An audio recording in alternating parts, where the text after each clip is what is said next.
Okay, I think we'll get started.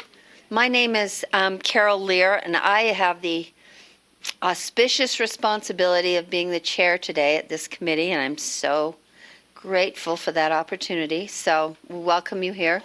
And I'm not quite as formal as ACEESS, so my druthers would be to have a sort of a more informal version of the Robert's Rules of Order. So if any of you in the audience, and I won't ask you to introduce yourself, I'm not a real fan of that, but the board members will introduce ourselves so that you know who we are.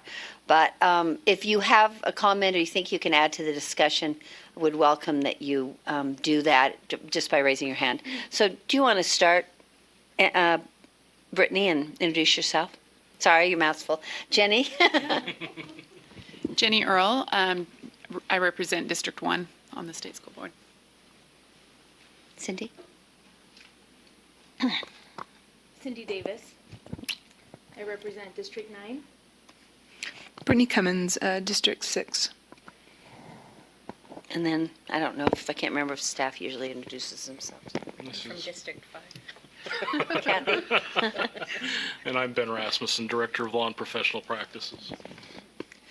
And let me too announce at the beginning that we're not going to be discussing the kindergarten item.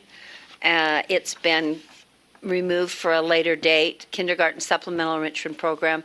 And we'll also be discussing the access policy, but we won't take action on it because the access committee said that they said that you didn't have time, and I don't know if the whole committee didn't have an opportunity to look at the policy. So we'll be discussing it, otherwise we'd be done in 10 minutes. So then we'll take action on another time. But let's start with, we did the introductions. We start with R277-503, which is licensing routes. And let me get back there myself. Hang on one second.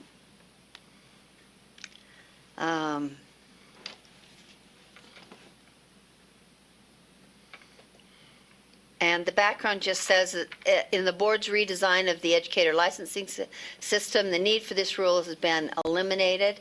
Draft 1 adds a sunset date of 6/30/2020 and establishes a transition procedure for educators who may be in the ARL pipeline at the time the rule sunsets. It also directs staff to cease accepting new applications for the program on 11/1/2019, so that these folks, this procedure will phase out and it will become the new licensing rules. Do you have anything to add to that, Travis? Travis Rawlings is here, the Director of Licensing, probably other things. Maybe you're a coordinator. So let me see if that's the one. No, I don't have any. Would anybody like to ask any clarifying questions? My only question has Travis, you maybe better come up here anyway, even though you have nothing to add. So my question just has to do with, as far as the date, does it align with I was just trying to find the other date that The APT date. Yeah. Yes, actually, it was, quite frankly, writing this rule that prompted us to, that we needed to add that to APT as well. So okay, yes. I was just trying to find it real quick. I should say, yes, they align. Okay. Details. Okay. Yep. All right. That's it. Anybody else have any concerns, questions? I'll accept a motion then. Oh, Cindy? Oh, just a question about the ARL in general. So we're accepting applications up through 11/1/2019 on the ARL. That's an application to begin, or an application that they've been through their 3 years allotted and they're applying for the license now? Yes, sorry if I no, missed it's that. actually for individual applying to the program. So the standard procedures right now for ARL is they stop accepting open applications on July 31st every year. But then once the school year starts, there has always been a policy to accept applications if a person was employed or interested, if a district was interested in hiring someone. We would allow those late applications.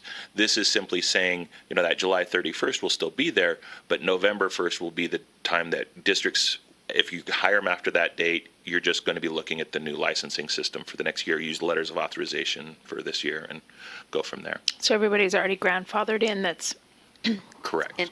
And then that prompts me to ask, was that all, Cindy? Is that going to be a hard deadline, or you're just going to see how it goes?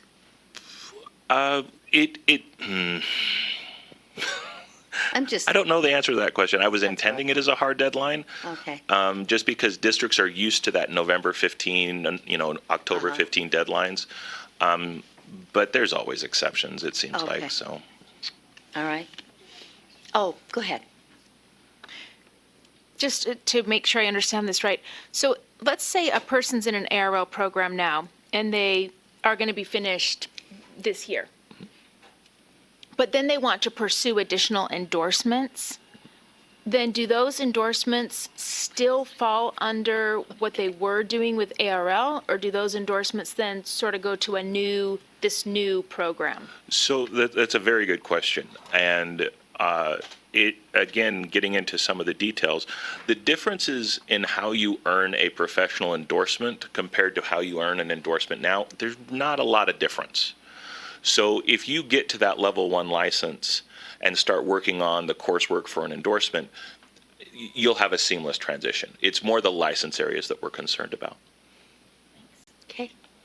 Any other questions, concerns? Travis, anything to add? No. Okay. Then I'll accept a motion if somebody wants to make a motion to move this on. Brittany? I move that we approve R277503 Draft 1 on first reading and send it to the full board for approval on second and final reading. Okay, am I supposed to repeat that motion? The motion is that the committee will approve R277-503 and send it to the board for second and final reading, and the committee will approve it on first reading. Draft 1. All in favor? Aye. Any opposed? That's unanimous, I guess. Thank you. Thanks, Travis. Chair, can I make a statement? Oh, please. Just very quickly, just so you're aware, committee members, the rule governing administrative license programs, licensing standards, that's the one that's out for public comment. If you haven't seen that email already, let me know. I'll get it to you again. So it's out there for public comment, and we're looking at bringing a first draft to you next month, just so you know. Thank you. And I apologize. In my enthusiasm to be chair here, I didn't ask for any if there was any public comment on that. Anybody had any opinions about this R277-503? Knowing some of you, I thought that you probably wouldn't care much about 503 except for Travis, so thank you. The next rule we're going to talk about is R277-716, alternative language services for Utah, alternative language services for Utah students, and it's an amendment to this rule. The background states that who's the staff person that would be? Estelle, would you come forward, please, and introduce yourself? Christelle, not Estelle. Close. So, Christelle Estrada, Title III Specialist over English Learners, Refugees, and Immigrant Students. It's Thank nice to you. be here with you. And thanks. Let me just read what is on the agenda, and then I'll let you add whatever you can to introduce this. The staff, these are staff recommended changes to update references to outdated assessments and to eliminate provisions that are no longer needed since the passage of ESSA. So do you have anything to add as an introduction to this? I think the most important thing about this is, just so you know, I sent it out to all the state directors of alternative language services and got some really good feedback, specifically from Michelle Eldridge at Provo, Charlene Louie at Granite, and then some work with Kim Fratto in special education, since there are issues in here related to dual identification for English learners who are also special needs students with disabilities. So I just want to honor the work that they put into this as well. And I think the advantage of this is that I think most of the staff has received evidence-based training from West Ed in relationship to the levels of evidence in relationship to what determines a quality educational program for language services in every single field, which is really, so that will eliminate and strengthen the LEA's abilities to use funding in relationship to programs that actually have student outcomes related to higher increase of student learning. Okay. So just so you know that mostly everybody in the agency has been provided with evidence-based training for quality instruction. Thanks. Thanks for that. That adds a lot of depth to this discussion. I was looking at this, and I'll go to other questions in a minute, or clarifying concerns or questions, but I was looking at this and wondering if the now appropriate terminology is students learning English. Is that what we refer to? Yes, and okay. we're focusing on that, and I think it's really clear. It goes back to this idea of as soon as you start using language like subgroup, then there's the assumption that there's a norm and everybody else is underneath that. So then you go to disaggregated group, and to make it clear, when you focus on student group, then it isn't using a descriptor to describe the student, but it's actually explaining what the student is working on. So it ends up not being this deficit kind of approach, like limited English proficient or I see. English learners. It's more students who are learning English, which includes a wide range of students. Almost everybody, in fact. Almost everybody, in fact. So is that helpful? Yes, yes. I was just wanting to use the most apropos terminology. Does anybody else have any clarifying? Brittany? Under the assessment area, so I just lost the line that I was on, where it describes the assessment, in both places it crosses out comprehension. Is that just a change in the assessment, or can you describe what that is? Yeah, I was actually surprised that, and all the ALS directors were surprised that that was even in there, because the WIDA assessment has the 4 domains.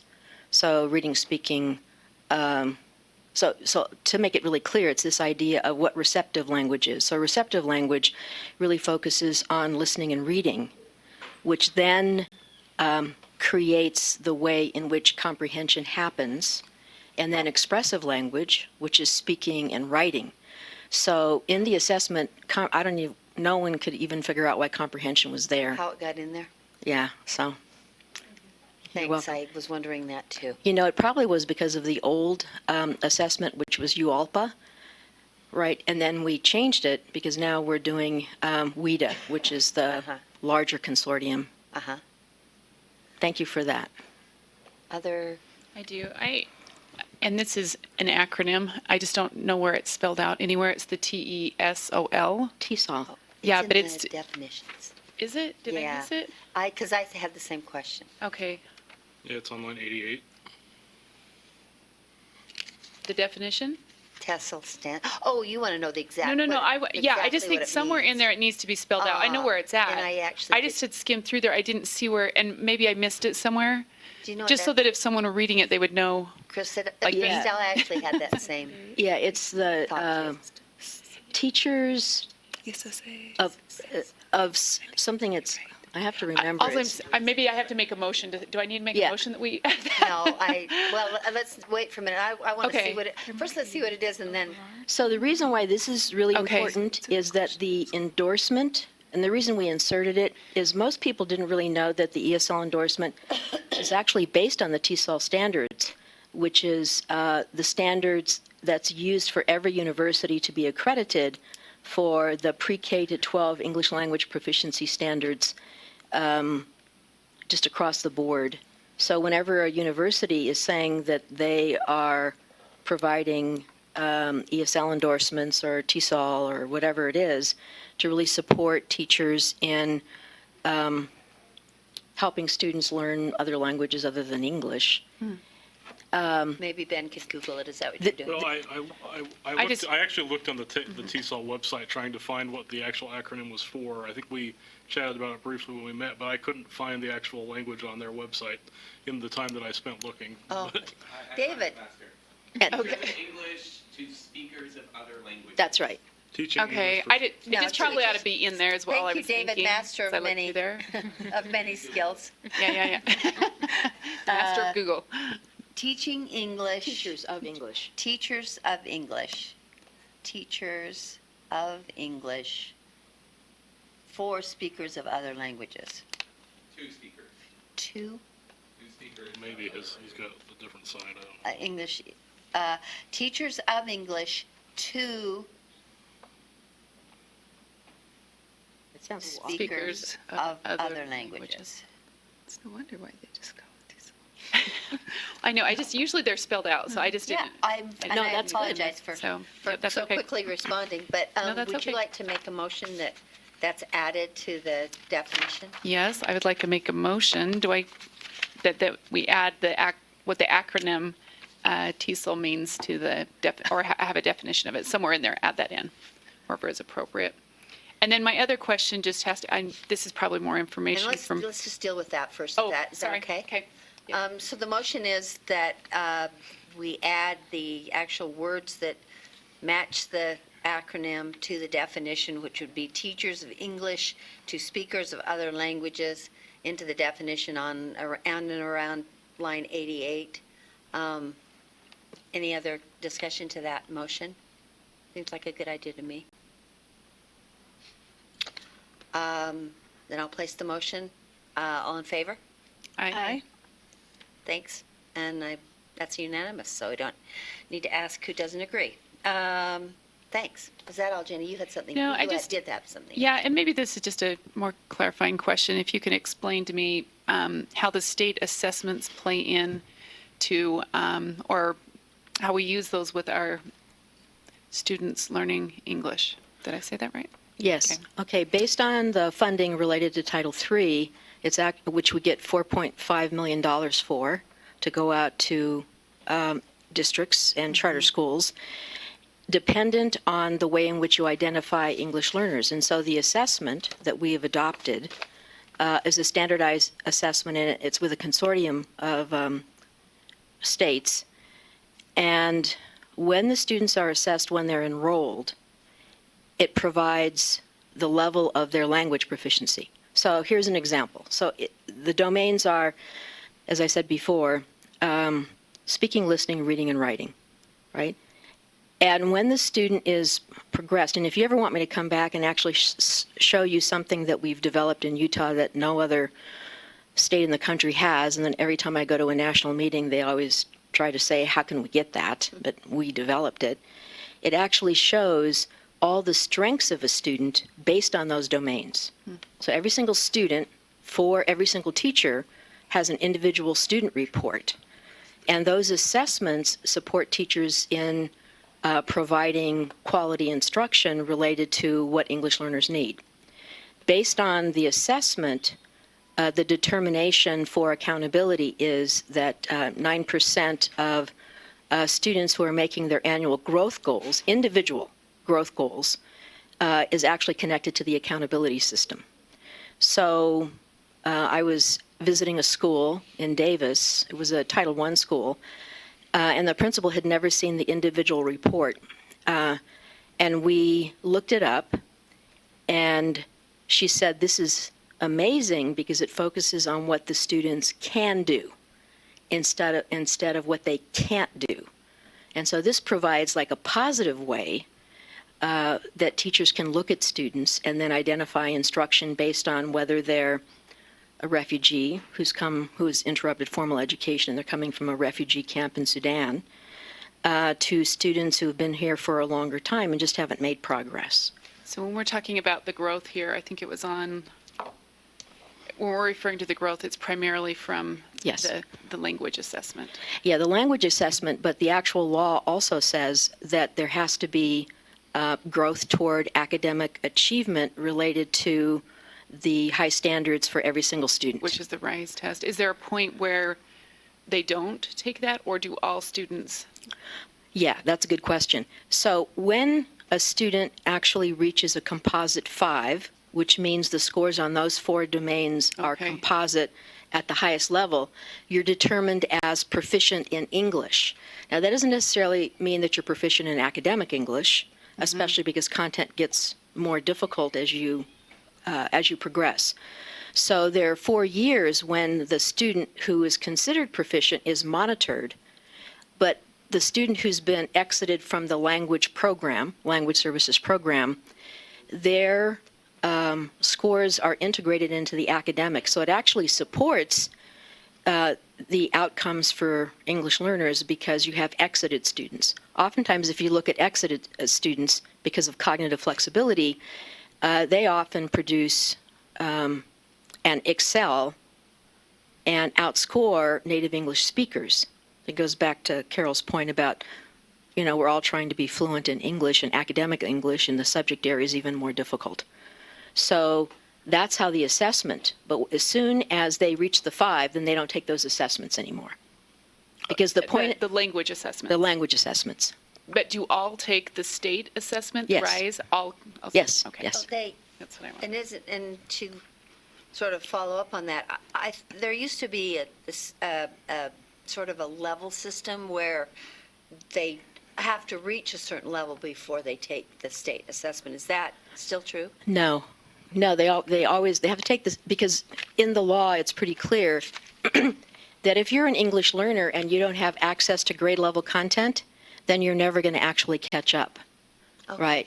So this whole emphasis on quality instruction based on access to grade level content, that's why we go out and do the monitoring visit with the content specialists and all the other specialists across the agency. Because when we go into the classroom, the feedback that we actually got on the plan was, how is the state agency going to ensure that English learners have access to grade level content? Now, when I was a high school teacher, I had all levels of English proficiency. It wasn't here, it was in California.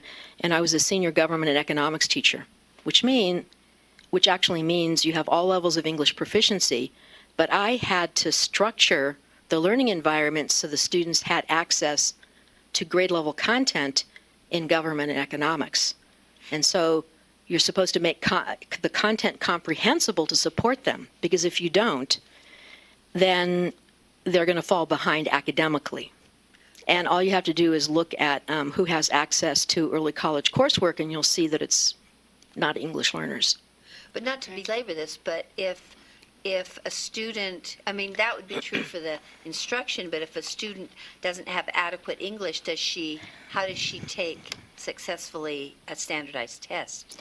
Well, that's the other thing, is if you look at accommodations and explanations, like some of the tests will be transadapted to Spanish.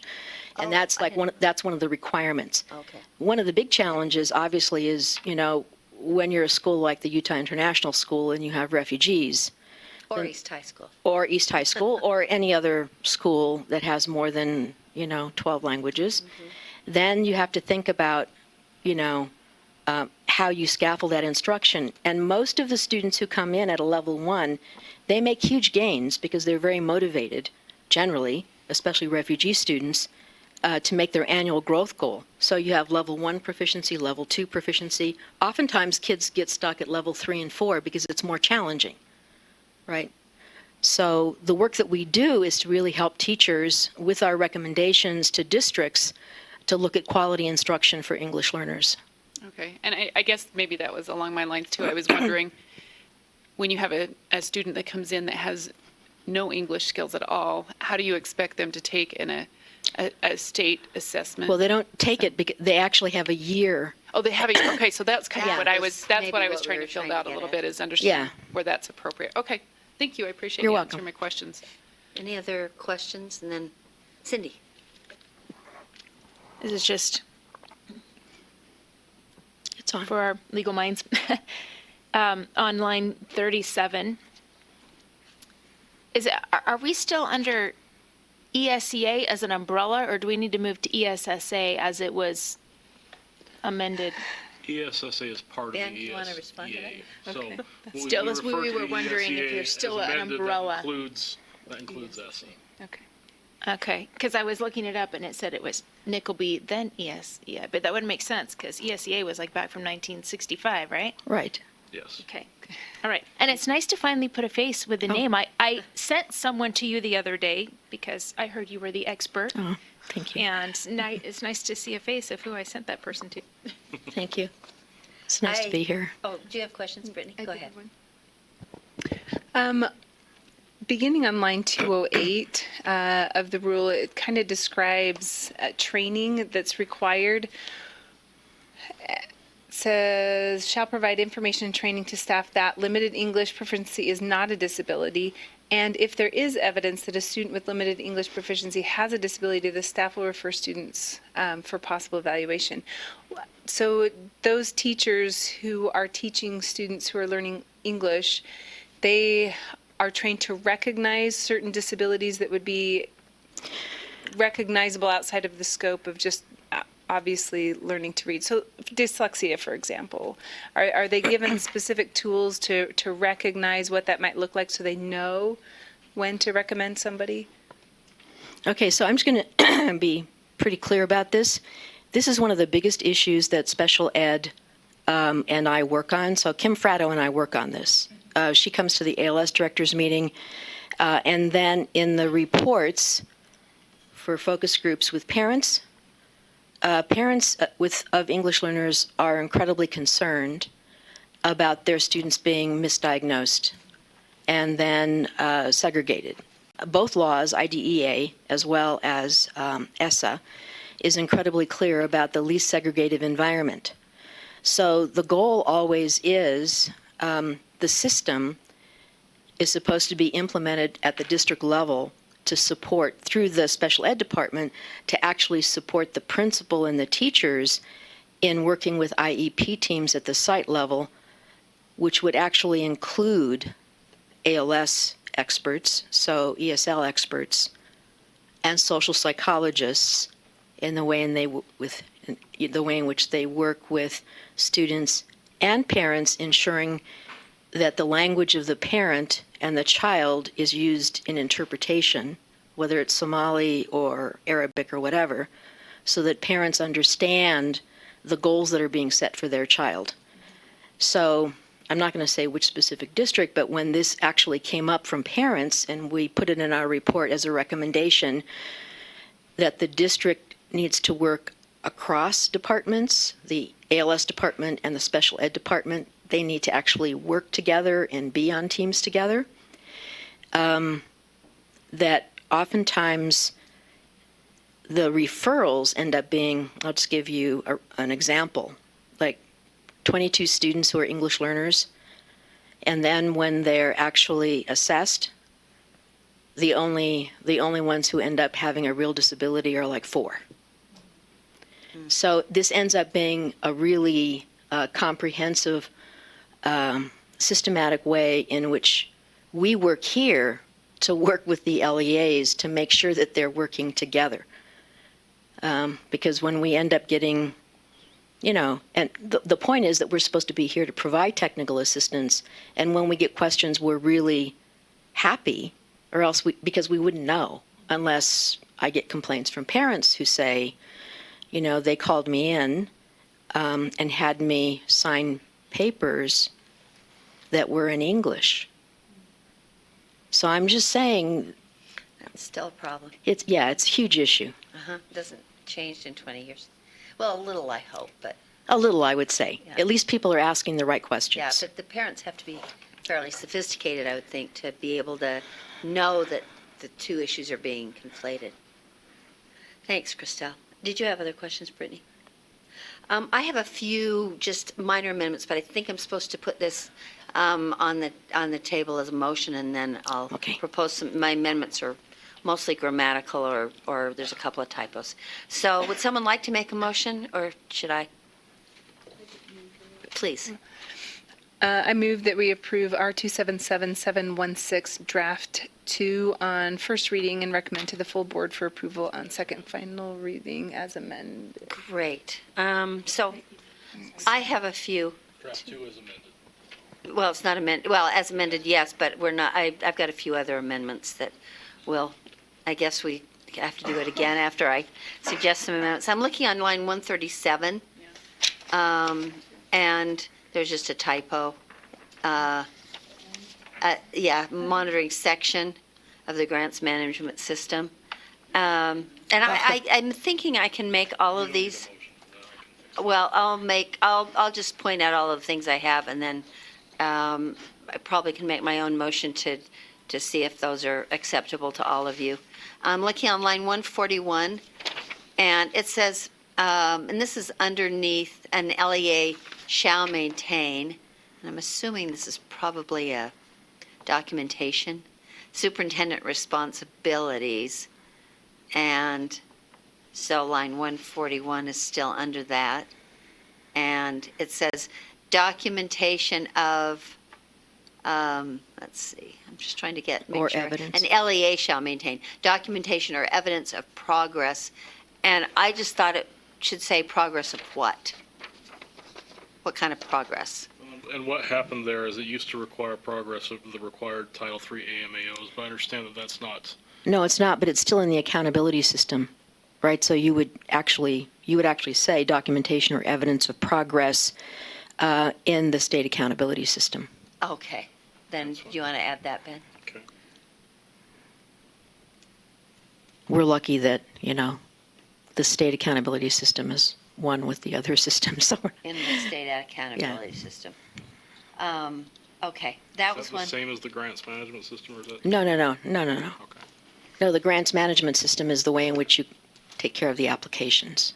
Okay. And then I went to line 203. And ensuring that all required written notices and communications with a parent who is not proficient in English are provided. I think it's supposed to be, again, that's just a typo. As opposed to are provided. It's something on line, going back to line 59. Let me see if I can see what it was.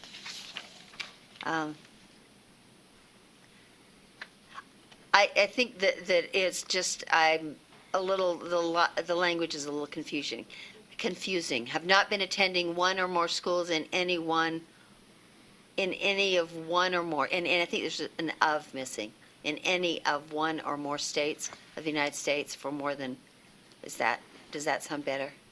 Would it be easier just to say in any state for the last? No, you have to actually say that because it comes out of the law. It's an actual federal definition. Attending one or more schools, but can we add the of? Okay. In any of one or more states of the United States. Does that make it even worse? Is it clear enough to the rest of you? If it's clear enough, then I see what you mean. It sounds convoluted, but. have been attending one or more schools in any, So I don't know what you can do about it, any one or more of the states of the United States. though. I believe it. It comes from the law. Is it? Are you sure it's exactly quoted that way, Christelle? I'm pretty sure it is. We can check, but I'm pretty sure it comes. See, the definition, because it's a big issue in relationship to how immigrant funding is developed, because of that definition and the actual date that shows that a student has not been enrolled in one or more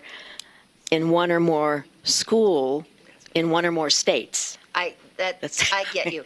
Okay, so what I would just like to propose for, Any school in any state would fit the definition of one or more, wouldn't it? I don't think, see, what I would like to suggest is that you look and see I what will. appropriate language would be. Yeah. And if you can find something that's more readable, that would, I think, be preferable. And I could just leave it between you and the rule writer to get that right, to get that phrase right. And that would be a non-substantive change, even if it's not exactly stated perfectly here. So one more thought, line 91. Title III means federal provisions for providing language instruction to students learning English and immigrant students. I thought that we have a definition of immigrant children and youth, and I would have thought that would be the same thing, or is this a different group of students? Providing instruction They're to different. to That's what- students learning English. Two different groups. So the reason it's two different groups is so we get a number for the funding for the number of English learners, and then there's 5% off the 4 million that is focused on immigrant students. That's why that definition is so important. But should it say immigrant children and youth instead of immigrant students there? Just to be consistent with the definition. Mm-hmm. Okay, that's line 91. Immigrant children and youth. Mm-hmm. And even though I just, again, just for consistency's sake. So those were the corrections I found. Did anybody else have any other amendments they'd like to propose? Then I guess I can restate your motion. I keep wanting to say emotion. It's Freudian, I guess. I can restate your motion. So you want to take a vote on your amendments now? All right, we'll do that then. And I guess I'm supposed to restate those amendments. I'll go back. I think you can just say, just take Okay. a vote on the amendments. that you've explained. I move that we amend this rule or approve the changes to the rule as articulated previously. All those in favor? Aye. Aye. Are you guys ayes? Okay. So that seems unanimous. So now we have a final motion that is, I can just restate Brittany's motion of, we move that R277-716 be approved by this committee on first reading and passed on the board for second and final reading. All in favor, as amended, Draft. several times. So, all in favor? Aye. Aye. Thanks.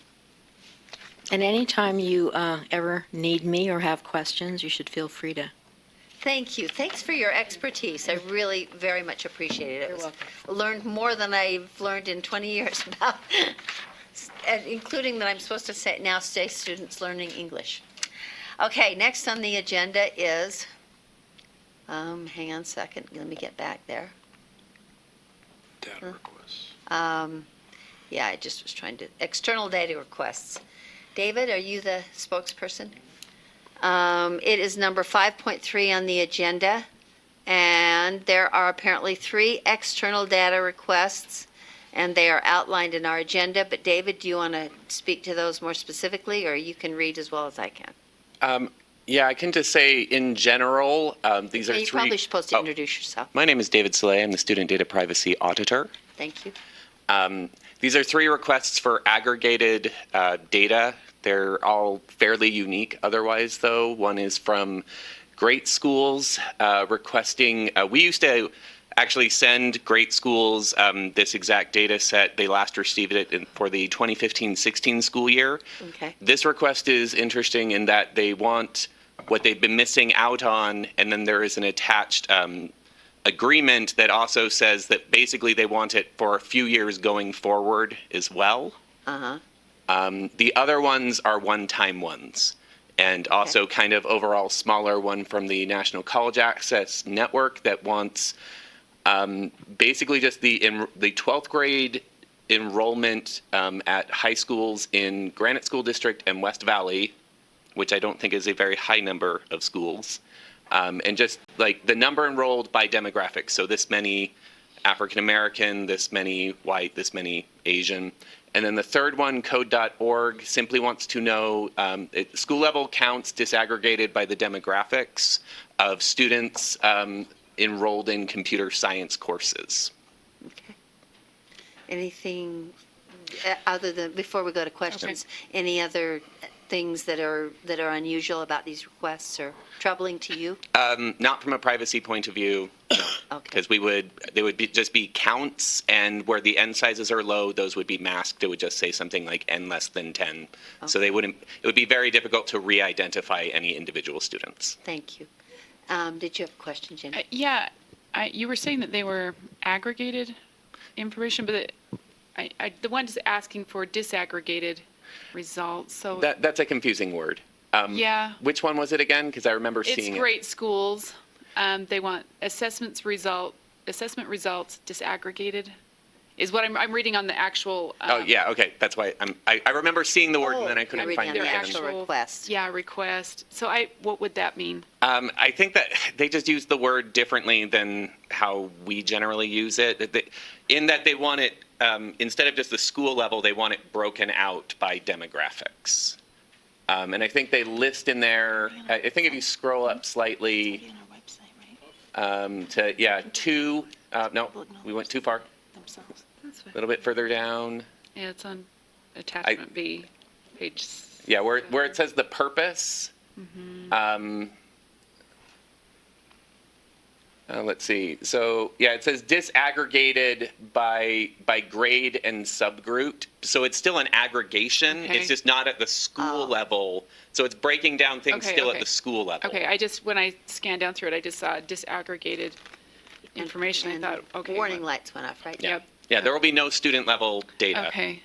Okay. What's the advantage of us participating in this? I mean, why? I don't know. I'm just. Yeah, we don't review Is there that a for good- the privacy. Yeah. The purpose is kind of they're the one. They're This is just their asking. explanation.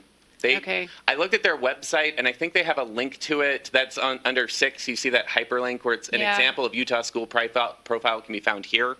They essentially, if you go to that, they make accountability reports based on the data we give them.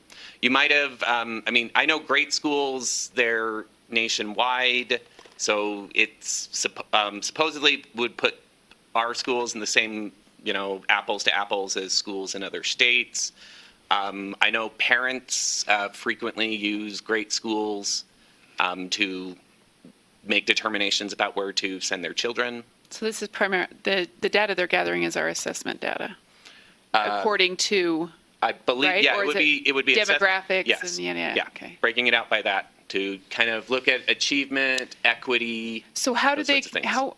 Okay, you probably don't know, but I'm just curious. How would they compare that where we have a different assessment than other? That's a very good question. Yeah. So I guess my concern is we're measuring our schools against other schools, and I could be good, could be bad. I don't know, but I'm just wondering how do you compare two different things? But to be clear, Yeah. they're just asking us for our data. Yeah, I don't And- know. But they their are representing us in process. some way. They are, Yeah, I guess so- the group is representing us in some way, that's true. But I don't know. But do we usually dissect the purposes of the group that's requesting the? That's up to this Data. committee. I just say whether it's legal from a privacy point of view. So you're allowed to do it if you want. You're not required to share with them. Right. Anyways, I don't know. I'm just asking the questions. Uh-huh. Oh, Brittany.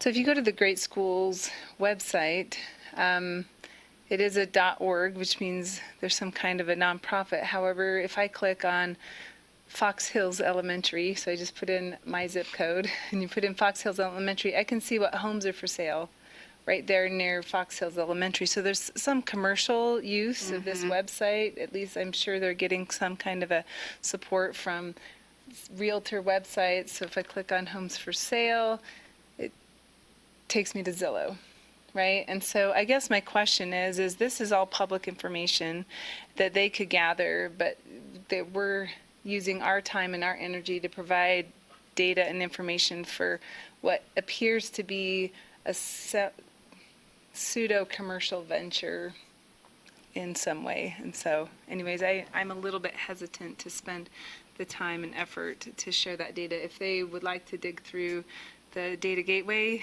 and look for student information by school, then there's publicly available information. But anyways. Kind of a follow-up to Brittany's question, is there any benefit for Utah in providing this data to this organization that you know of? I know it's not your job to really, your job is to say are there privacy concerns in there. And- You've said there are not, but Yeah, and we didn't consult with other sections. We generally don't with these kinds of requests to say, like, hey, do you see a benefit in this? Would you like us to say that special ed recommends that we share data with great schools? So I don't know. I can't speak for the rest of staff. similarly, is this a typical kind of response? And how long does it take to actually process this? That's hard for me to say from the processing. I did ask our data and statistics some questions. Since again, we used to provide this data, it's possible that like all the tables and queries are already there. It would just be tracking them down, running them with the new years and sending it. If we were building it from scratch, it would maybe take a couple of hours to put their data set together. Do you know well, you don't know because you're an agency. We're an agency. Okay. Other questions, thoughts? I'm ready for a motion if anybody wants to make a motion about granting these data requests. We divide them. Yeah, the motion can be specifics. Brittany? I move that we accept the external data requests for Sarah Melnick and Liz Gautier. The motion is that we accept or process or comply with the data requests for Sarah Melnick of National College Access Network and Liz Gautier from code.org. Any other questions or comments to that amendment or to that motion? Sorry. No? All in favor? Aye. Great. That's, there you go. There you have your marching orders, David. Thank you. Oh, not yet. Goes to the board for final reading. Don't do any marching yet. No marching. All right. Thanks, David. The next item is the board policy on, let's skip, if nobody minds, to the, do you mind? You're here for access, but is that okay? If we skip over that for a minute and then you do that last because we won't take action on it. So I'm going to skip over 5.4 and go to 5.5, which is an action item on Student Advisory Council. Jeff's out of town, isn't he? He's coming back. I Oh. think he's trying to be back around 3. Well, then, You wanted to 3? We're going to be done. Three. by Never gonna make it till We're going to be 3. Does he out of want to here. call in? No. This is unexpected He could to be call. done. Could Yeah. I oh, know. well. He didn't look at the agenda then.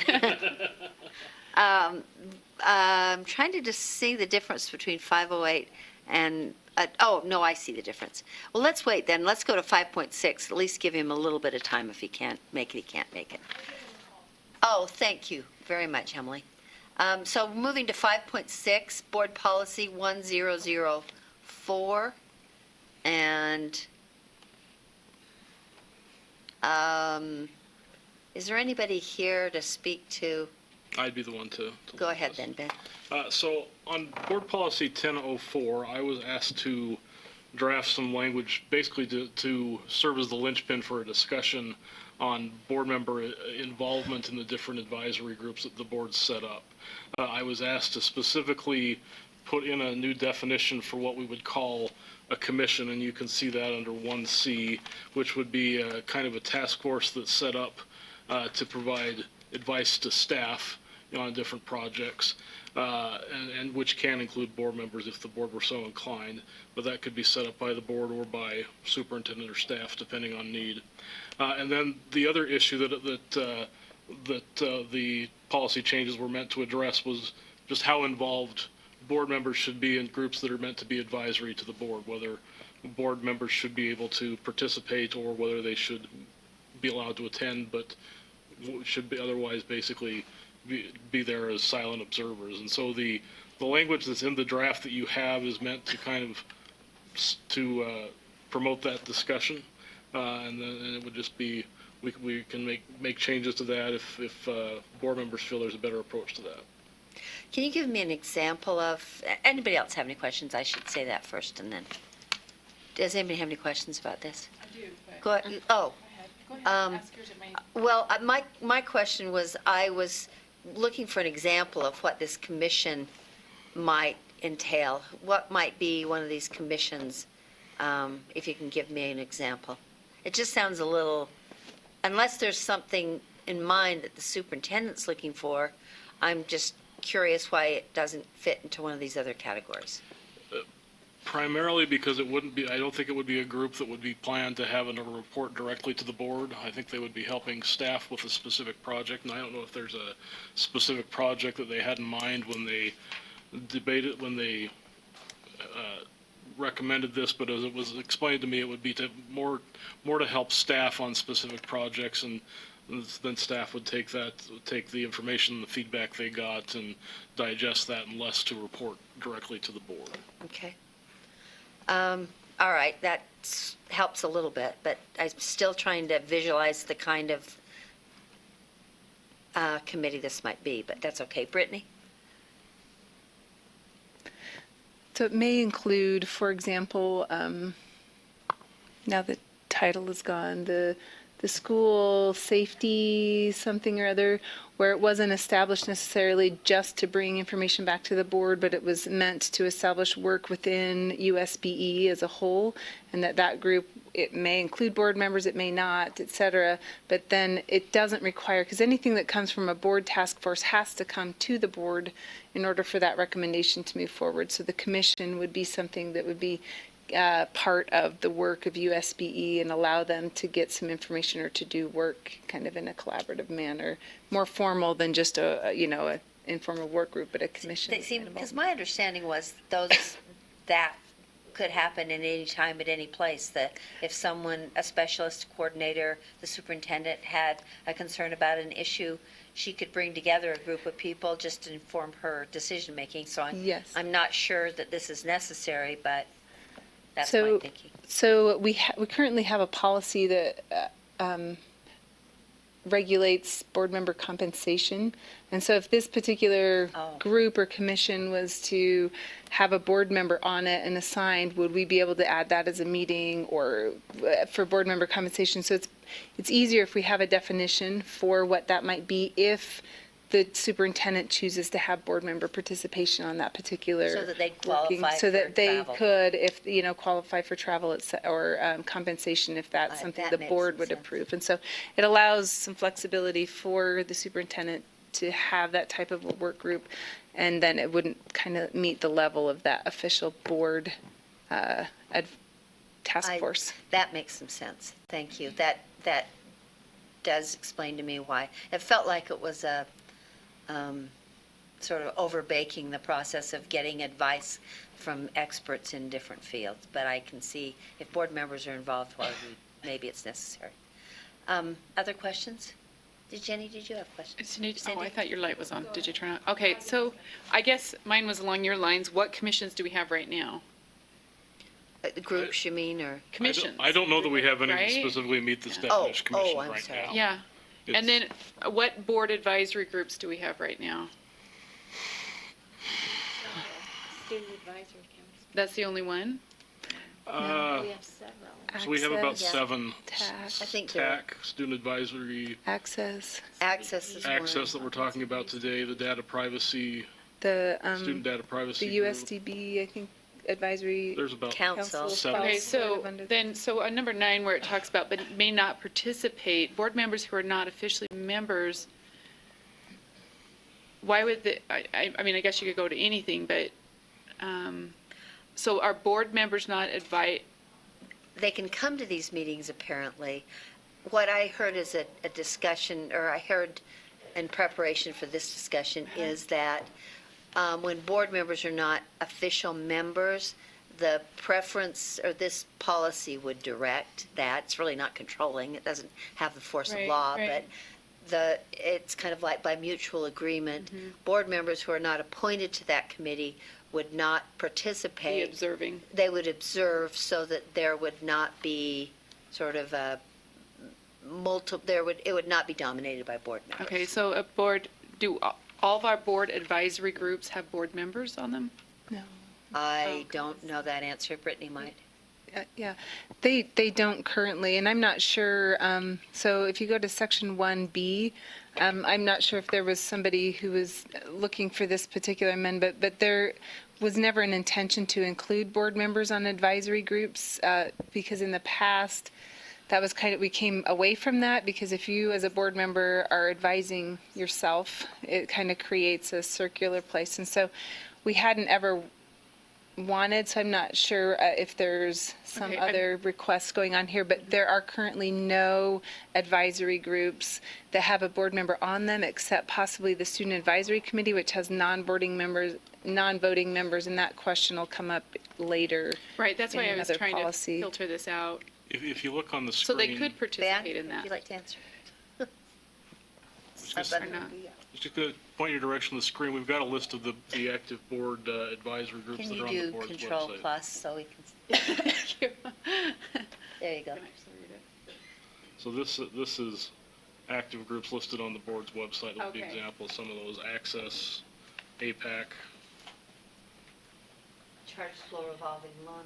Oh, Okay, they're not, okay. oh, Some of these are advisory groups, some are different types yeah, of. they're not all the same. They're all committee the groups. same thing, but Scroll to the top, Ben, let me see what the title is. Advisory groups, active groups. So there's access, and then scroll down a little bit. Student Advisory Committee. And let's go to the other column.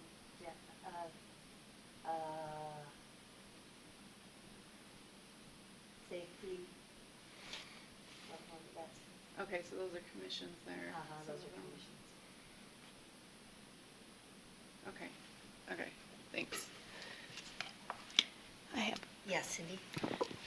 So I'm currently on the competency-based education advisory group because I was appointed by the board 3 years ago, 2.5 years ago. Okay. And this summer will end my tenure, and I've told our advisory group that since I'm on the board now, I'll finish my time this summer and then we'll get a replacement. So I guess I'm just wondering does this policy preclude me from finishing out that term?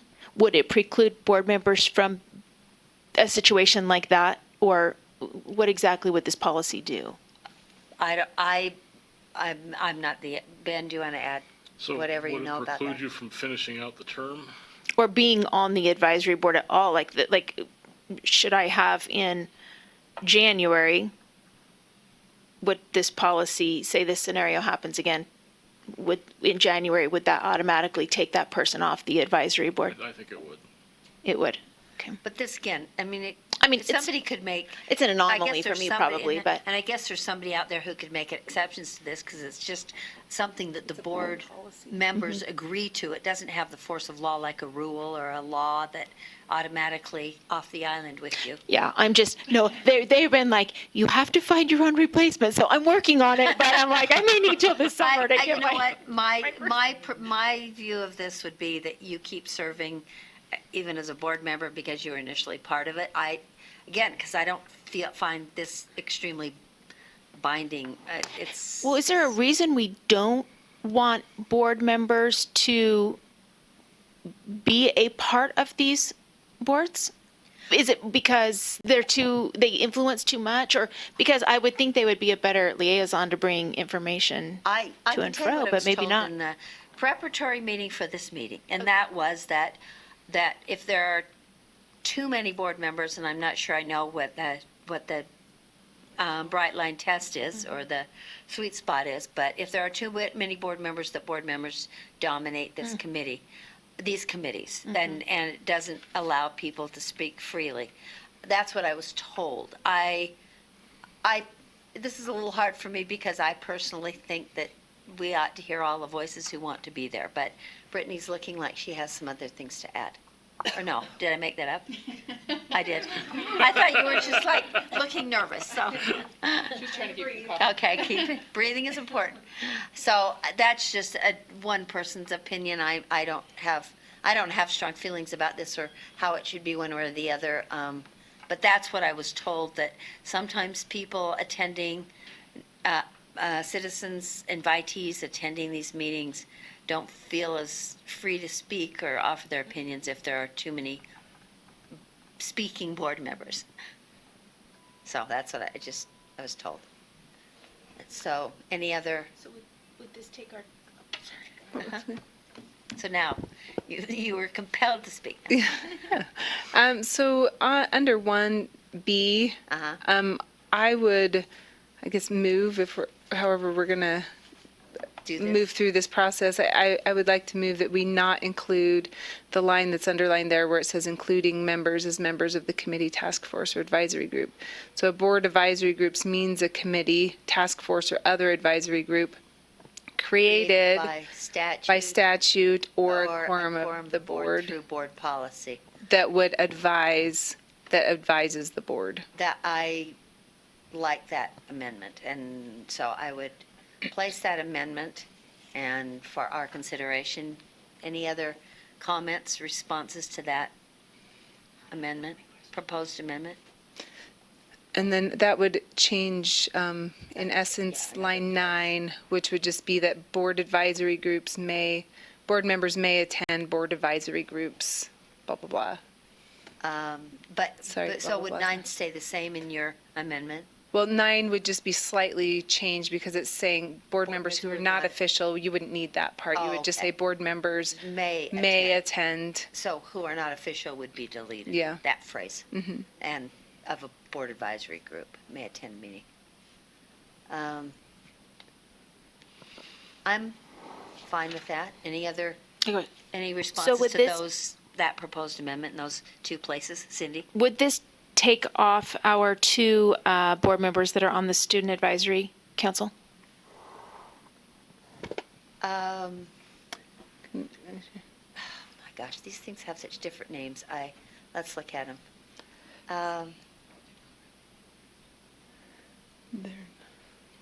I don't, what do you Brittany think? has a comment.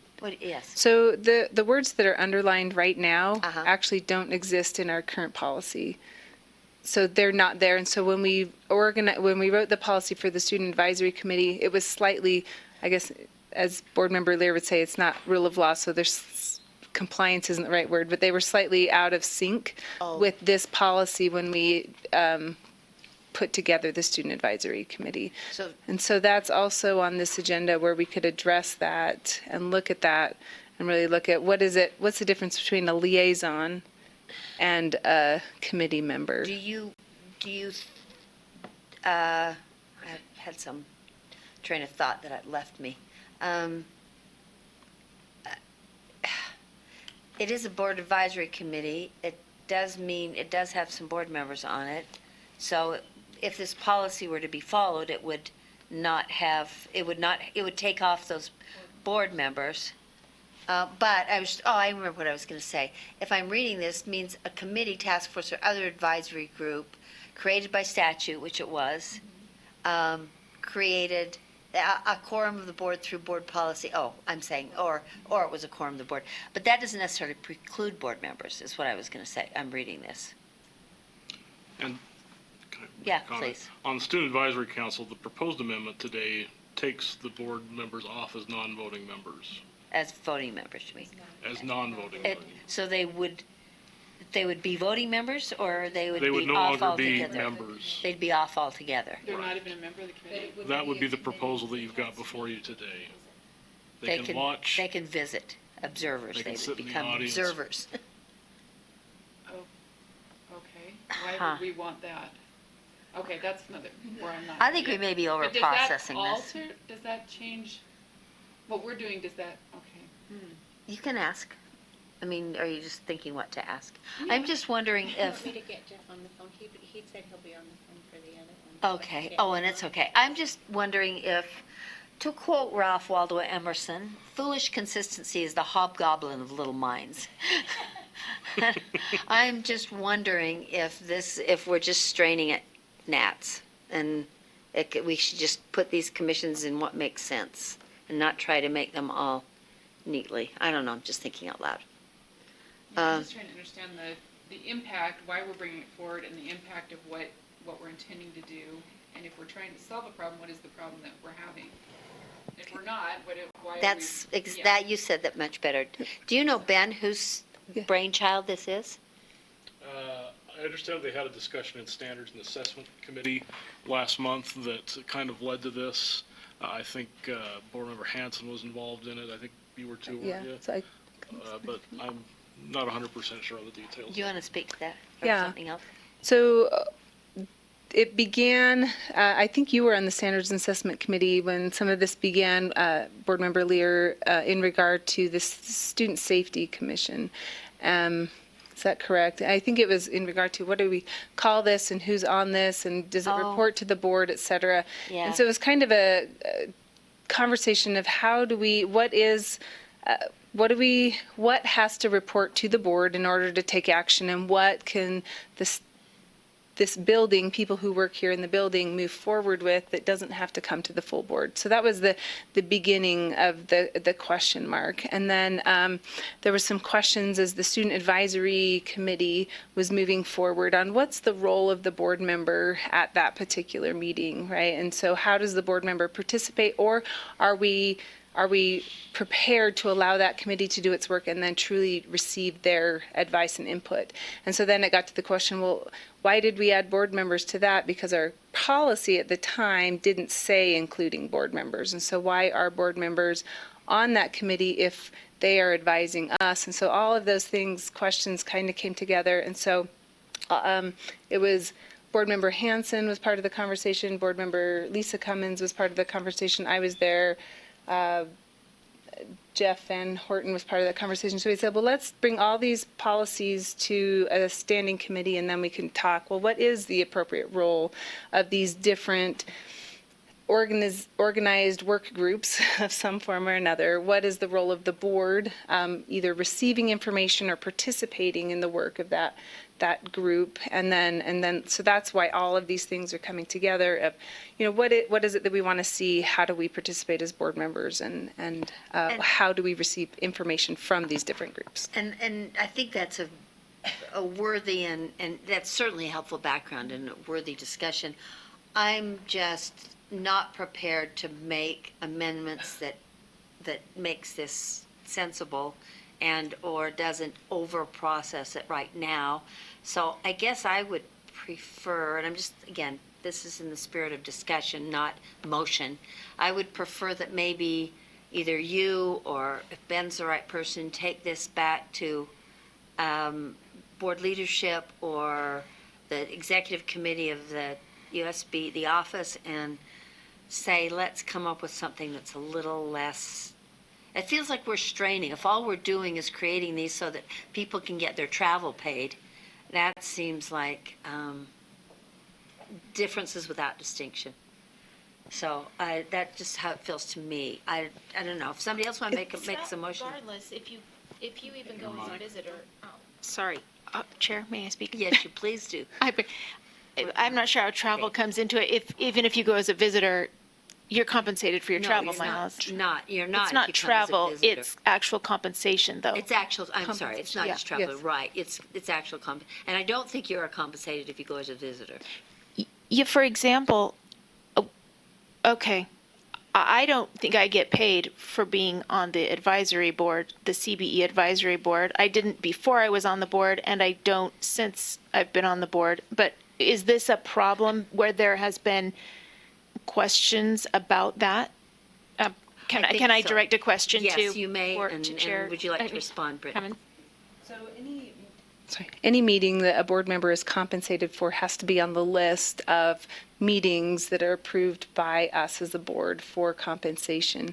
And so some of that's decided for us. So obviously, if we participate in an outside external assignment, oftentimes the bill that creates that or the code that creates that organization will tell you that you cannot be compensated for this. And so there's some things that differentiate that. But when we as board members, we get a list, and it'll pop up every once in a while on the consent calendar of the committees that we are paid for, and so we approve those. And so it's just differentiating the difference between what an advisory group is and what a commission is. So it gives the superintendent the ability to create some type of a work environment and invite board members to attend, and then that can be put on that list if it's requested that says, here, I want this to be an official work environment. So for example, a couple of years ago, there was so yesterday's discussion about the gosh, my brain does, I know. Use your words, Brittany. I know, they're gone. Yesterday we had a rule, it was on consent, it was pulled in regard to AP, IB, Yes. right? And so all the recommendations that fed that original rule came from something that was organized through the superintendent. They wanted to explore, Like a working group. Yeah, for it's a lack of working group, better- exactly. And so they invited a few board members to participate. And so if the superintendent wants to create those environments where they want to work through a particular process, then this just kind of puts an official tag on it. It's no big deal. It's nothing too difficult. But then it allows us to take that meeting, put it on that other list that the board approves and says you can receive compensation So for this you're particular- saying that this, and I've been saying travel, and I should have been saying compensation, but this, if the superintendent officially invites a board member, then if the superintendent officially invites a board member, then she can receive compensation. Then the board member can be compensated. If that meeting, if Is on that that work list. group is added to the list and the board approves it. Okay. So, oh, Well, I just think we're trying to make sense of this. Welcome, Lorraine. I think we are trying to make sense of this policy about advisory groups and why the new requirements or why the new, and I was just asking whose brainchild it is, and nobody wants to quite own it. Would that be you or? oh. Oh, she told us who it is. She told us who it is, It yeah. was a group brainchild. Yeah. Yeah. Do you have any, we're just trying to see, we're looking at item 5.6, we skipped ahead. Policy 1004 about This is the advisory policy. groups. Okay. Is there a specific thing you're needing a question on? Or you have a question on? Well, our question, was sort of, what was the purpose of trying to create these different titles for these different groups? And Well, yeah, I was around and sort of helped write the policy. Lorraine, you want to just state your name for the record? Oh, sorry. Yes, this is Lorraine. I'm the board secretary. When we first did it, well, there were some specific, there were different kinds of assignments. There was external assignments, there was internal that are permanent, there was ad hoc, and so it was just to differentiate between all of them, because some have different sort of appointment processes. So it was just kind of to clarify all of that. Okay, Cindy, you have something to add? Well, I'm just wondering if I summarize, if someone will tell me if I'm right. Okay. I don't know. The problem is, even though Brittany knows the background and Lorraine's added some things, I don't know anybody that has a real Okay. Just, depth of knowledge about this, but let's try. so, someone just let me know if I'm right. This policy basically says there are some outside policies which you may or may not be compensated for if the board approves. There are some advisory groups that advise the board, which we're preferring board members not be on, and if we go and visit, we visit as observers and we don't speak or vote, and we are not compensated for that, but we are reimbursed for travel miles if we attend. And then there are other commissions or study groups or ad hoc groups that are approved by the board. And when those are approved by the board and we're assigned, we go, we participate, we vote if there's voting. We are compensated and reimbursed for travel. Brittany is chomping at the bit to tell me where I am wrong, so I cannot wait to hear it. To clarify Help your me out. very excellent summary, I might say. Go ahead. This policy doesnn't address any of the compensation in regard to Right. any of this. And so this That policy's in policy, finance yeah, right that now. policy is being discussed in finance today. Yeah. So this, They could have given Okay. us one more thing to do and put it here, but. the purpose of this policy is board members, as board members, we participate or we receive information from all kinds of different groups. And so how do we define kind of our participation, the appointment of, et cetera, in these different groups? Because otherwise, we just say, oh, I'm Brittany and I want to pull a work group together, and so I just do it. And so this kind of put that policy together that says, if I want to study something as a board member, how do I create something? So so I can say to the full board, I would like to create a work group to study policy. And so the board would approve it. And so that's what a board ad hoc advisory or task force group is, right? If the superintendent, but what was kind of missing was that work group that the superintendent could pull together that didn't come back. So recommendations that we as a board, if we create a task force as a board, then anything, that task force does not have the right to act independently of the board. It cannot go out and say, oh, we've just decided to change this law, or we're going to seek legislative change on this particular thing, because it's a board advisory group. Everything from that group, it's a board task force, everything from that task force comes back to the board, and we as a board have to approve it. Okay? And so it just creates an understanding, setting of expectations of how do we create groups, where do they speak to, and then the advisory group came from a task force that the board created probably about 3.5 years ago, where we looked at all the advisory groups and what does it mean to be an advisory group? Are you giving advice to the board, or are there so many board members participating that it's just another committee, right? And so, or a task force. And so we tried to create that definition between task force that's working and includes board member work, or it's truly advisory to the board where it's independent of the board and it's giving an outside opinion to the board on some topic. And so that's why we created that very definition. And so now do we need one more thing that allows the superintendent to create some type of a work group independent of the board, but would allow board members to participate, and if added to the compensation policy, board members could receive compensation for But I think, and I appreciate that, Claire. Cindy, does that help? Totally. I'm ready to do it. I see. Okay. Well, we've got so much time. I'm ready to move this sucker. Okay, hang on, though. I I'm not asking questions, but I'm trying to, based on what you just said, I'm trying to refilter down through and coordinate everything in my mind. Lorraine, you're welcome to stay, but yeah. Oh, please do that. Sorry. I'm supposed to be watching. I'm coordinating in my mind.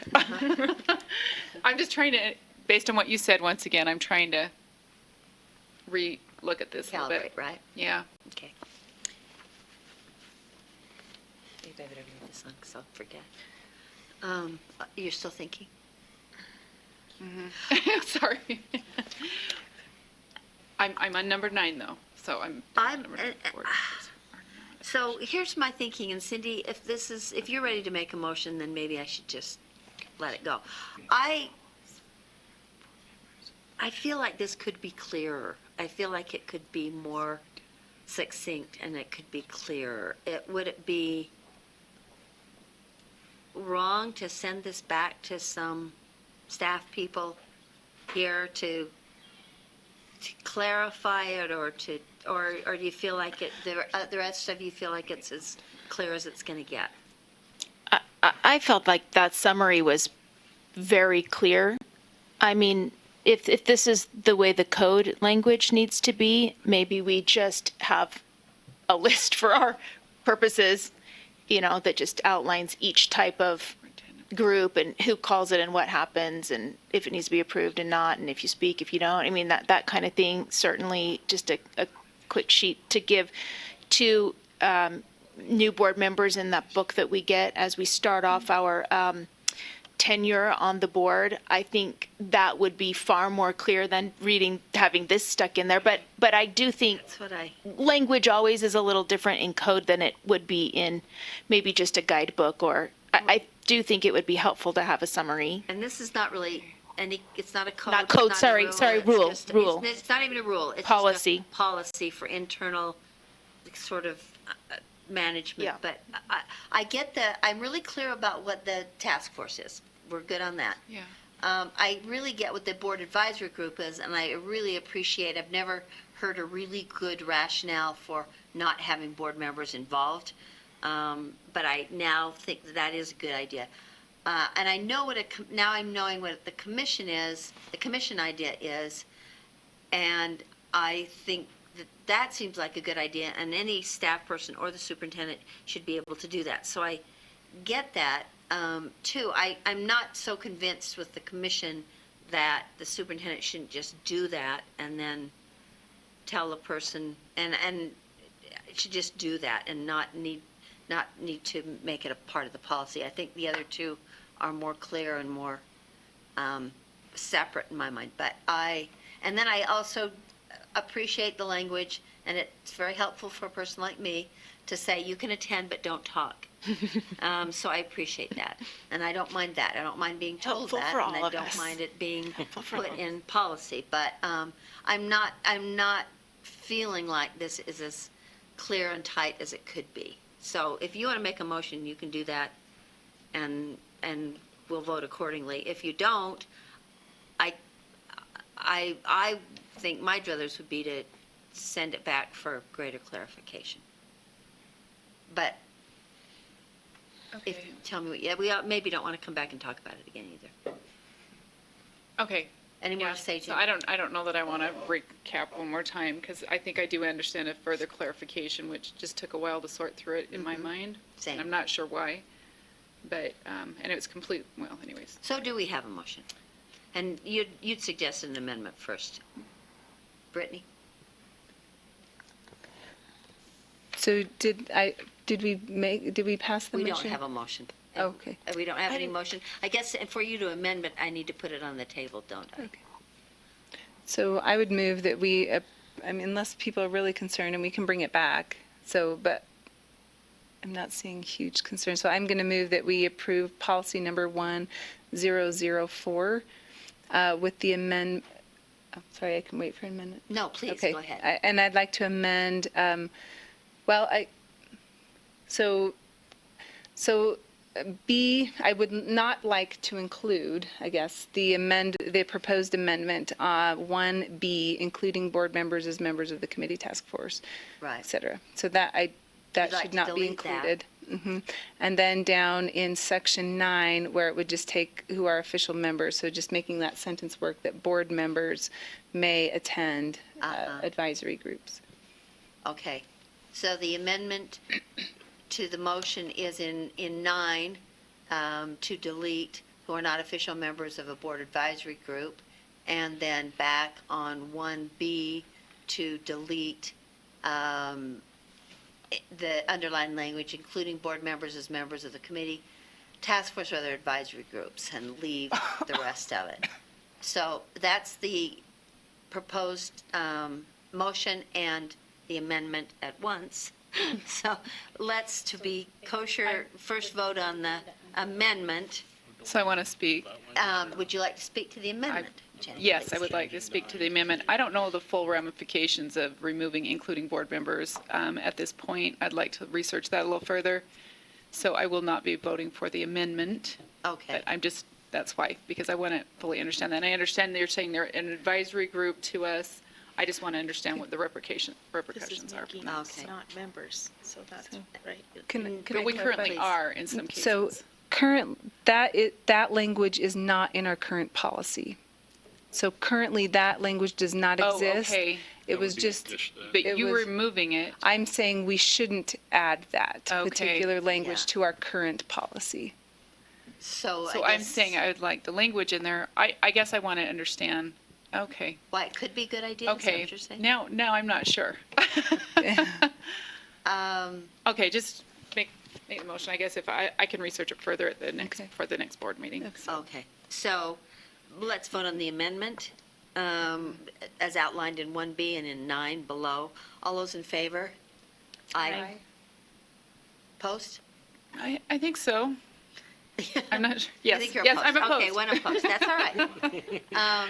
Just because I don't have enough to say No, I yes, understand, you so. don't have enough information. So now we have motion before us that will just, let me restate, that to approve policy number 1004, Utah, on advisory groups, and on first reading and pass to the board for final reading, as amended. All in favor? Aye. No. No, I think I'm opposed also, so that means it fails. So that means we'll get to talk about this again. Okay. And maybe I could be persuaded, just to pass this on to the staff who will be working on this, I could be persuaded if it were tighter, and I'll do a little more research. myself. maybe we'll understand it better next time, and won't have to have the Okay. extensive discussion. Okay, thank you. Moving to, yes, Jeff said we could call him. Okay. Another one if you want. let's have this access discussion first, because this delightful person has been waiting. Please, would you come forward and introduce yourself, because you're one of the people I don't know? And then we would love to hear you talk about this, and I'm thinking that you're the person who also has the background on this, so hang on one second till I find it. We're looking at item number 5.4, Board Policy 5001. And so. And there's actually two documents to consider here. There's the board policy, and then there's the proposed bylaws to govern access. So we don't have bylaws at this point. No. The bylaws would be new. The policy would be updating what used to be the resolution that we would now call policy. So, and we're being asked to pass both. The bylaws are not underlined, so I didn't, They would be entirely new. they're entirely new, but they're not underlined as new policy. But that's why I didn't get Okay. that. But okay, would you please introduce yourself, please? Holly Bell, Equity Specialist for Oh, USB. Holly, I do know who you are. I just didn't put the name and face together. So, would you rather talk about the bylaws first or the policy first? Well, let me tell you this. At the last access meeting, the bylaws and policies were distributed to the members. And at this point, they've been asked by the committee chair to give their feedback. And there was a misunderstanding that it would be coming to the board today. And so the chair and I have a meeting scheduled with Lorraine on Monday to look over these, and I did receive some communication from Danelle Muir, she's the chair today, saying that she does have some things that she really wants to discuss and look at. She didn't Oh, okay. communicate to me what those were, but so I don't have much other information besides. So maybe it's even premature for us to discuss it because we don't know what the comments are from the Access Committee. Yes. Did anybody have any, I have a couple of things that maybe would be a good time for you to Right, take and I can back give to the her. committee if yeah. you don't mind. I told Danelle that I would update her. So does anybody else have any comments about this policy? We won't be taking action today. Cindy, are you thinking? Okay, please. Why do we have this for this advisory group and not the others? Or do we have them for the others and I've just never seen them? We do have resolutions that are going to be, we're in the process of converting to calling policies, but we usually do a resolution when the board creates one of these advisory groups. Sure, please. So we usually do, so each advisory group that we have currently does have a resolution or something of this nature? 8 advisory groups that have a policy like this. You've got the Student Advisory Council on the agenda, that's another one. You have TAC, the policy that has a policy similar to this. The Student Data Privacy Advisory Groups all have policies like this. I think APAC has one. They don't usually have bylaws. Can I ask a follow-up? Sure, please. What was the rationale to have something different for every group? Are these different enough that we need a different one for every single group? I think it is because it kind of explains who you want to see as members, what the composition will be as far as members are concerned, who will be invited to participate, what their specific functions will be, how they'll advise the board, and then it kind of goes through the operations, which may be a little different for each group, how often they meet, what kind of staff support they'll have, all those kinds of issues are addressed in the policy. Holly, is there some reason? Thank you. Oh, I'm sorry, Cindy, did you have more? Did the Access Group ask to have bylaws? Or was that something that you were just, somebody that was suggested you should have bylaws? Before my time. I've Oh. been here almost 10 months. 10 weeks? 10 months. Oh, 10 months. It feels like 10 weeks. Carol? Yes, Yes, the Access Committee wanted to create bylaws. they did, they wanted. So it was not requested of them, it was something that Oh, they okay. requested to do. Which maybe goes to partially answering Cindy's question. Some of these groups have their own issues or their procedural, I guess, desires that they're looking at. Yes, go ahead, Brittany. Sorry, I feel like I'm giving a history lesson today. But I was involved with the original task force that really took a look. We went through every advisory group that the board had, and so part of it was how do we make sure that there's a little bit of consistency. I won't requote Board Member Lear on if consistency is important, but we were trying to find, what was it, foolish It's consistency. foolish. It's foolish consistency. And so not all consistency is bad. And so we looked at all the resolutions, which was kind of the old way of organizing an advisory committee, because somehow we have to give them authority to exist. How do they exist? Why do they exist? Who participates? And so we're going through the process now of transitioning from resolution to policy on each of those. And so I believe we're going to see some of them, a few more over the next few months, as well as Lorraine made the comment a while back of how do we, rather than have another task force to look at and evaluate our advisory committee, should it just be a cyclical thing that comes to law and licensing where we look at the policy for each of these task advisory committees over time to say, okay, is it functioning the way that we want? Are we receiving from them the things that we feel are important? So that's the background. We don't have to take action on this one, fortunately.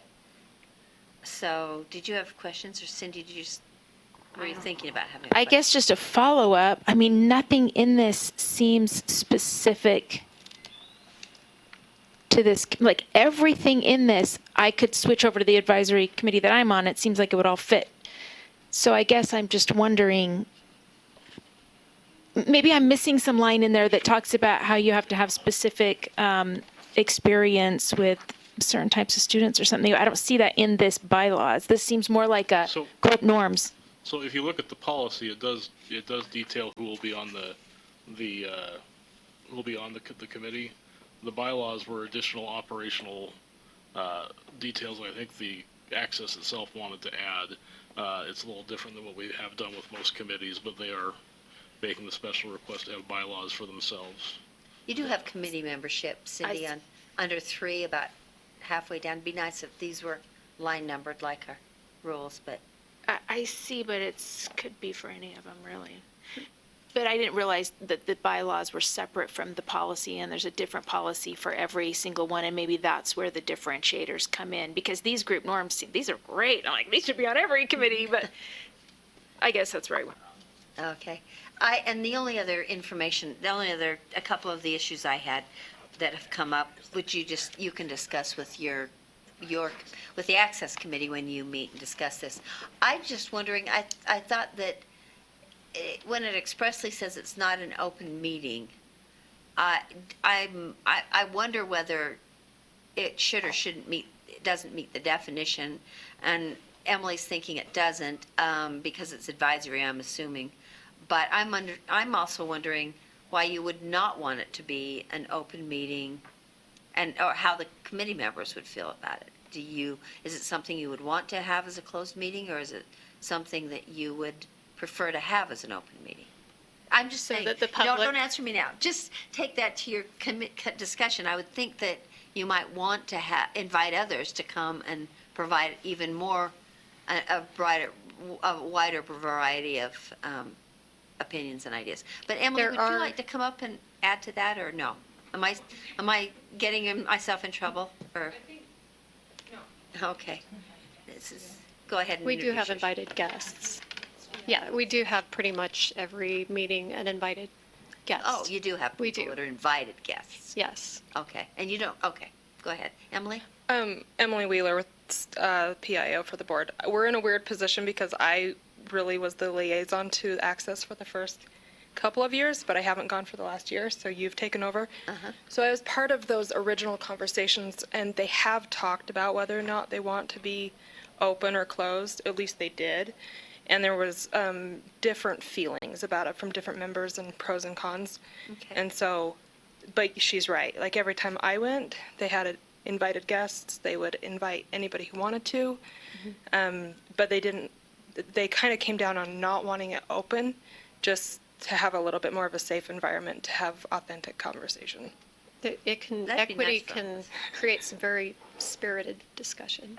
You just consider, we don't have to make any Yeah. decisions today, so just ask them if they want to think about that. And I just prefer open meetings, that's just my preference. Okay. So, that's me. Cindy, did you have another thought? And Emily, anything else to add? Thank you. Thanks for contributing. Sorry. More history. Anybody, any other thoughts for Holly to take back to the committee to add to their discussion? Okay, thank you. Yes. Maybe Chair Cummins can answer this, Chair, if you feel it's appropriate. But so they just want us to look at this. We don't necessarily need to take action on it. I think eventually we're supposed to take action. It's just that these documents have been given to the Access Committee, but not enough time to then come back together and bring a consensus to this committee discussion. So we wanted to have that opportunity This is for just them. to look They'll at be back routes. too. It'll probably be back next month, I would assume.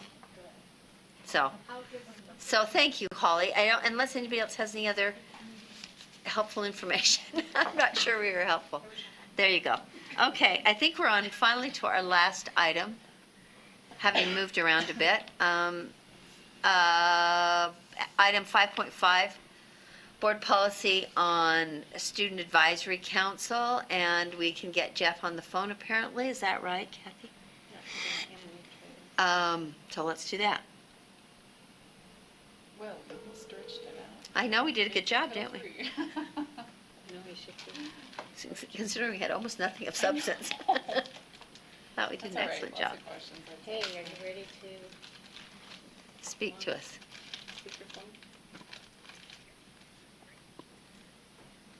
I should have set this up. It was on, you turned it off.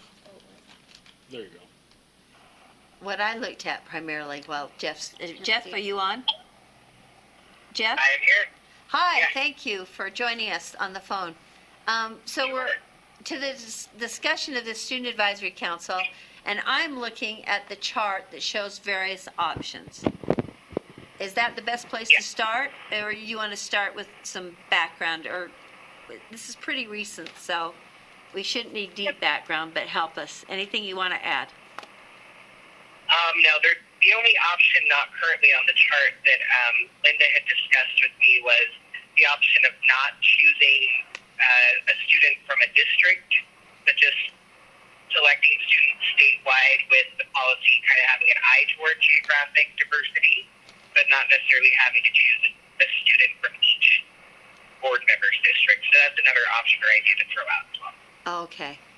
So we have 5 options, and the current approach is on the left column in what we're looking at in our documents.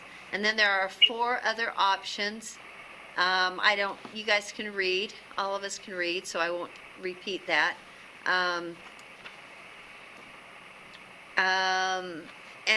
so I guess I just want to move to any discussion. If any one of the committee members has a preference about the options that are before us. Brittany? I am glad that Jeff mentioned option 5, I guess. I think it would be beneficial to the selection process to take it outside of just the actual district numbers of board members and really just go towards geographical eye towards the state as they go through the review process in the committee. So then, let me understand then, Jeff, the process would be to just advertise this opportunity to students, but could it still be advertised through LEAs? Yes, it could. We would just advertise it widely. So for example, half of the student advisory committee is graduating, they're seniors, so we're going to go out to application next month. So instead of just advertising in the districts that are within the empty seats, we would just advertise statewide. Oh, I- okay. I And just, hang oh, on, go let ahead. me Sorry. just, yeah, hang on. Let's just process that for a second and then. Okay. Because I'm reading option number 1, which is very close to that. It doesn't even specifically mention districts or LEAs, but go ahead, Jenny. I think you need to go in the district. I think sometimes when you leave it, you open up broad, whoever. I just think when you say our representative districts, I think you're going to have board members that are going to send out information, or at least I would. I don't know. I can't speak for everyone that would say we're interested in this. Whereas when it's like, not that I wouldn't do it otherwise, but it still kind of leaves it. I think you're looking for someone from that area. I think otherwise, you could end up, and I know we're looking for geographical regions, but we know in filling other advisory things that sometimes it's who can we get, or who's going to apply kind of a thing. So I really think we ought to stick within our districts. It's not like there's not enough youth that are available within those districts.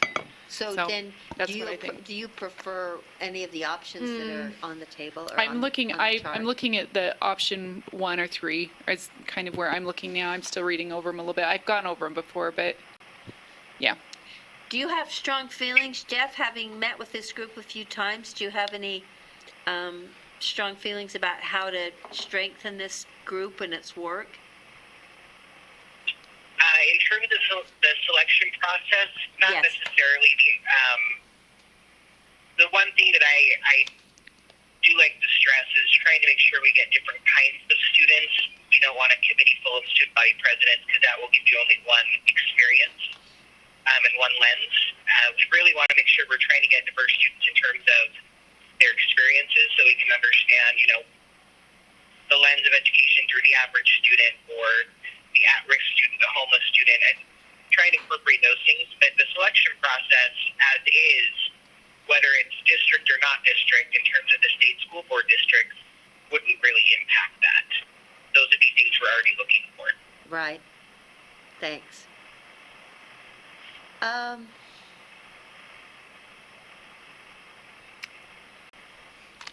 So how well did the process work this year? In other words, how many applicants did you have? How easy was it to fill it? That kind of a thing.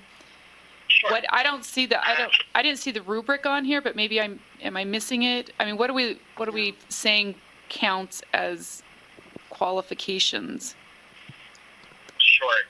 So we had 102 applicants apply the first round. 101? 100, Keeping in mind, Jeff? 182 applicants. 182. Okay. Go ahead, Jeff. 102. I thought 102. 102. There we go. Okay.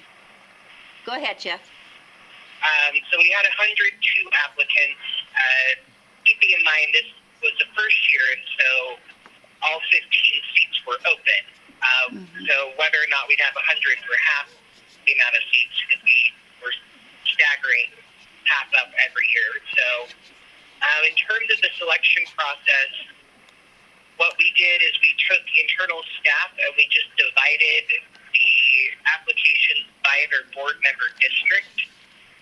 So, for example, I reviewed the applications for District 9, 10, and 11. And then we just had a scoring rubric of all of the elements that are inside the board policy, all the things that we're looking for. And we kind of just scored them and ranked them in order from highest to lowest in terms of that rubric.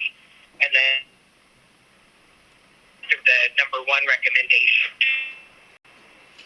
And I thought And this it was after. I think one of the issues. Oh, go ahead. Oh, no, I was just trying to remember if we had this discussion after the new board members came onto the board. I don't think we did, no. It was before. So just for background, Jenny, and so Jeff, I'm just going to add a couple of things I remember from that discussion. And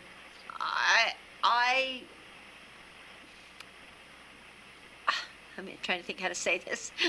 I guess I felt like as a board member there were some students from my board district that I knew, and I actually kind of wanted to be able to provide more information and maybe, I can't remember, maybe have a little more say, because I did know some of the students more.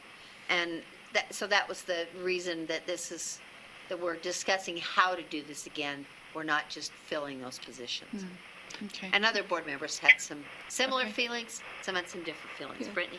And so I'd like to express kind of the opposite feeling, because they're in that time there was some, I want a little more say on it, and then there was other board members, I don't want this much say on it. And so just to express kind of the opposite point of view is one of the concerns with going in the direction of option 1 or through 4 is that the board member would actually have a little bit more say in the process. And my concerns with that are what might happen at the student level if they feel like they need to lobby a board member to get a position, or that they need to contact a board member, kind of almost in a campaign sense, to receive an appointment. Whereas if we allow all the applications to come forward, like under the current approach, you allow all the applications to come forward, and they're vetted through this committee, and then we see the appointments, and we're able to discuss that and then make those appointments. But I even think, trying to go to a step backwards, because it felt like at that time where it's like, well, this is my district, my student, and so there's this ownership of that particular appointment. Whereas if it was just kind of geographical and more general, we could have a discussion more general and not feel that possessive need, or as those students are appointed, that they feel like they need to find that that's their board member in order to liaison with, et cetera, rather than getting in their community liaise. As pretentious as it sounds, I think that's the word. Okay. That they focus on their committee, so that as a committee they can make recommendations to the full board. And so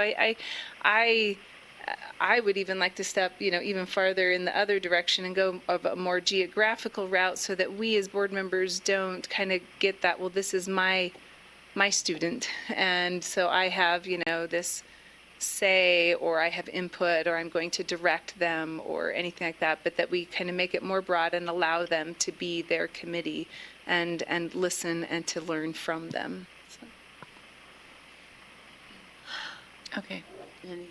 I'm still processing this, because frankly, I felt more possessive at the time.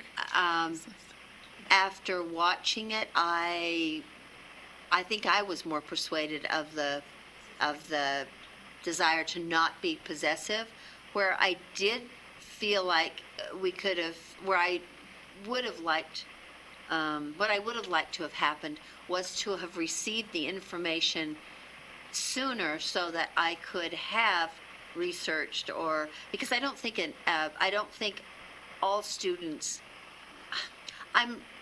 Students on paper, people on paper, are a lot different than people in real life. Mm-hmm. So if I at least could have looked into it and had a greater opportunity to do that, I would have felt like I wasn't voting just based on a paper resume. So I'm more now, reflecting on that. I think I would go back to doing it as we did it the first time, but with maybe more time, and at least have somebody who knows the students able to speak to them. And I don't know. I see your point about I don't want it to become another campaign for a position, but I do think it's sometimes helpful to hear from people who actually know the students. Cindy. Just a question, before some of us came on the board, what was the impetus for having a student advisory council? Was it so that they could work with a staff member and get some kind of experience, or was it so that they were actually advising us as board members, or was it so that you would have, when you have a question, I want to get a teacher perspective, a parent perspective, and a student perspective, you would have someone to ask? What was the impetus for creating this council? Let me tell you what I know, what stuck with me. Brittany can add. Jeff can probably add, although you were not on the board staff at the time, were you, Jeff? Or just barely? I was. Okay. I was, yes. Hold that thought for a second, though, and let me just tell you what I remembered as a board member, and it was to get the student perspective, but it would be a consensus perspective, not individual student perspective. It wasn't necessarily as I understood it, in a less formal way, but we would have a body that we could go to say, how do students feel about competency-based education? Or how do students feel about grading schools? And so it would inform the board's decision-making in an informal way, not really tightly. Jeff, you can add anything you want, and Brittany may have additional information. Yeah, that's well said, Carol. And the only thing I would add is, additionally, if the board wanted to task the students with looking into particular issues a little more in depth and providing more feedback regarding any action that you're taking, you could make that request to the students. And they also could proactively make proposals to the board as well, kind of like ACEESS does. When there's certain things that come up, they send a letter to the board for their consideration of any given issue. You saw that with House Bill 260, the Access Scholarship. The ACEESS committee wrote a letter to you all saying they wanted you to consider supporting that bill. The students could do something similar if they chose to. Thanks, Jeff. Brittany has something to add. No, she doesn't. I guess we said it all between us, so. Follow-up question. Does that help? Go ahead. Just follow-up question. Sorry, did you have one first? Cindy has another question. Just a follow-up question. So we've been on the board only 4 months. I think the Student Advisory Council has met one time within that quarter, once or twice. So I've never heard anything about it. Did I miss it? Was I on a mental holiday? Or did we decide what that group would talk about at some point? Or did we put in a recommendation? Or what did they talk about? And are they advising us? Jeff, want to speak to that? Sure. So they did have a meeting in January. Unfortunately, the meeting for March was canceled because it was the day that the building was evacuated with the power outage last week. Of course. So that was unfortunate, but we're going to do a conference call next week to make up for that. So the students, the first meeting, I introduced them all to what the state school board does, and we've really tried to delineate what the school board is in charge of, the state school board, and what the local school board is in charge of. They had a lot of feelings about things in general, but some of those things are outside of the state board's control, like curriculum, for example. And so I asked them to essentially form, in a similar way that you were all formed, they created 3 subcommittees, just like you're in licensing right now. They formed 3 subcommittees around issues they feel very strongly about. I wanted them to have the ability to decide what was out there in terms of what they felt. They really gravitated, not surprisingly, toward standards and assessments, because that's something they deal with on a daily basis. They also gravitated heavily toward mental health and school safety. So those are the 3 main committees that they have formed. They do have an ad hoc committee looking at minority inclusivity as well. And they have been tasked to kind of look at what is the current landscape in those issues. I've been providing them resources and materials about what the state school board does regarding any of those issues, what a local school board may do, and they've been looking at things they would like to see done differently. So, for example, the Standards and Assessment Subcommittee, you should expect them in the next month or two to send a letter to you that they're going to want your blessing on, that they want to send to districts regarding the amount of testing time that districts are putting on students on top of statewide assessments. That's something they wanted to talk about. There's also the same committee is likely going to write a letter requesting the board look into English language arts standards. There was a lot of conversation from the students about whether or not those standards need to be updated. They have strong feelings about it. And so those are the kinds of things you would expect. On the reverse side, the graduation task force recently just had a survey they sent out to students statewide regarding graduation requirements and the portrait of a graduate. This group was also given that survey. This group was also given the survey regarding health and science standards when those were open. Well, science is still open for public comment. And we had Ricky and Jody come and present to the students in January about the standards. So those are kind of the things they're working on. Thank you. Jessica, Jeff. follow up. Cindy, please. Well, comment. That actually sounds amazing. It sounds really great. And I love that they are kind of guiding what they feel strongly about. And even, I guess we could always say, could you give us advice on this if we wanted it? But I love that they came in and sort of self-selected like that. But I'm also wondering, what if we restructured, instead of having 2 members of our board that were on this board all the time? For example, we have a community council advisory in our district, and our board members rotate. So 3 or 4 are assigned to this one, 3 to this one, 3 to this one, and 3 to this one. And they're not just visitors that don't say a word, but they're able to communicate and participate and ask questions. They don't overtake the meeting or anything like that or talk too much, but they are able. They're not totally relegated to the corner in silence. I know how. Could we do something of that nature? Because this other policy is going to negate having 2 board members on this advisory anyway. So, Yeah. so Cindy, you were touching on this item that discussing. The first issue is the selection of the students. The second issue is the role of the board members. right. And so there has been a lingering question: should board members attend and be on committee as non-voting members when the ideas they advise to the board? So should the board members be there discussing things and then get students to advise the board? So kind of there's some duplicity there.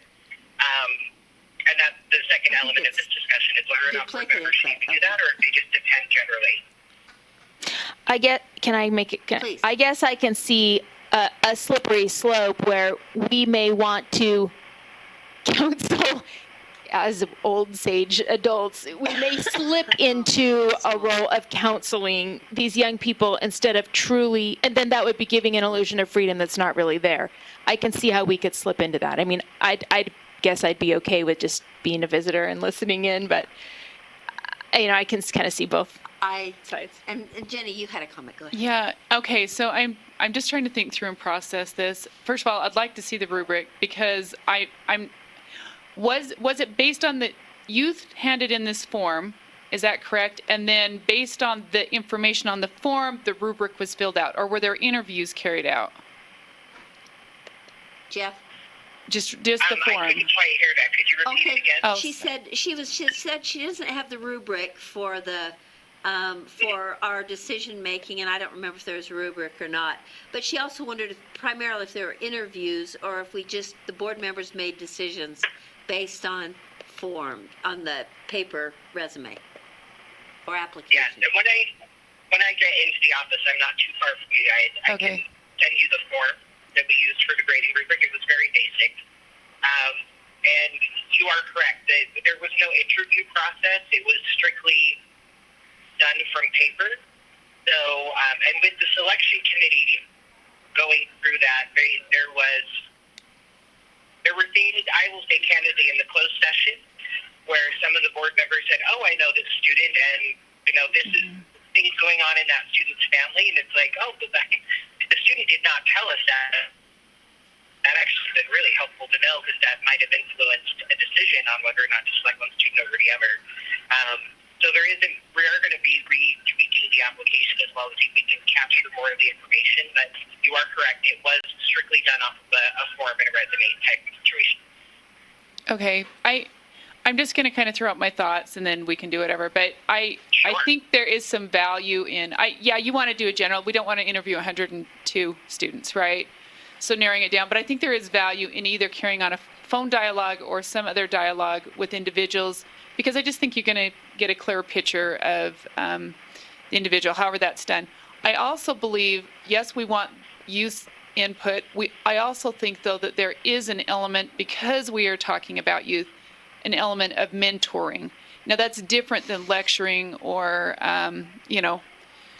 whatever, coming in and giving your philosophy or whatever. But at the same time, there is an element of mentoring, I think, that needs to take place. This is not your average advisory group. And I think to give no direction would be, but it sounds like, Jeff, you've been doing some of that. So I just think there is wisdom in that. That's what happens with and I don't know what happens at other districts, but I know a number of districts that I'm familiar with, that the youth groups are not just left up to meet in a room, you guys decide whatever you're going to do. There is advising that goes on. There is mentoring that goes on. The youth do make decisions. They do direct things, but at the same time, there is also an adult element to it. So now what that is, I'm not sure if there's been, what that needs to be, but I think there needs to be something. This is not your regular advisory committee, is my perception. This is a youth advisory committee. And while we don't want to direct all outcomes, we do want to have some kind of a framework for that. So that's my thoughts.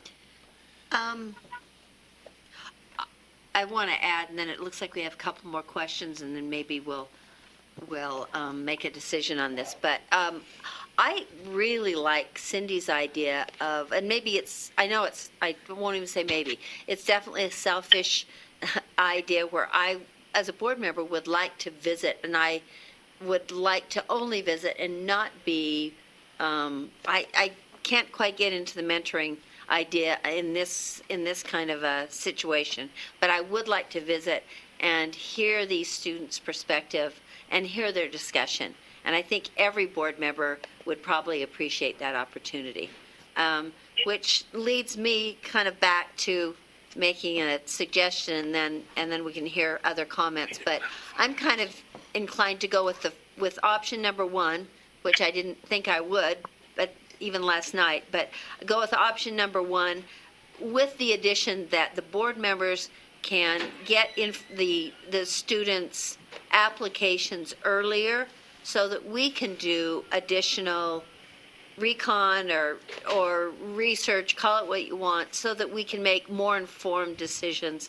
And then I would like to have you think about some kind of an interview process in selecting these students, as Jenny described, whether it's on the phone or in person, because we would want some of them to be off the Wasatch Front, and that makes it difficult. But I think adding that to the, not with the board interviewing, but with the staff interviewing, would add to the selection process.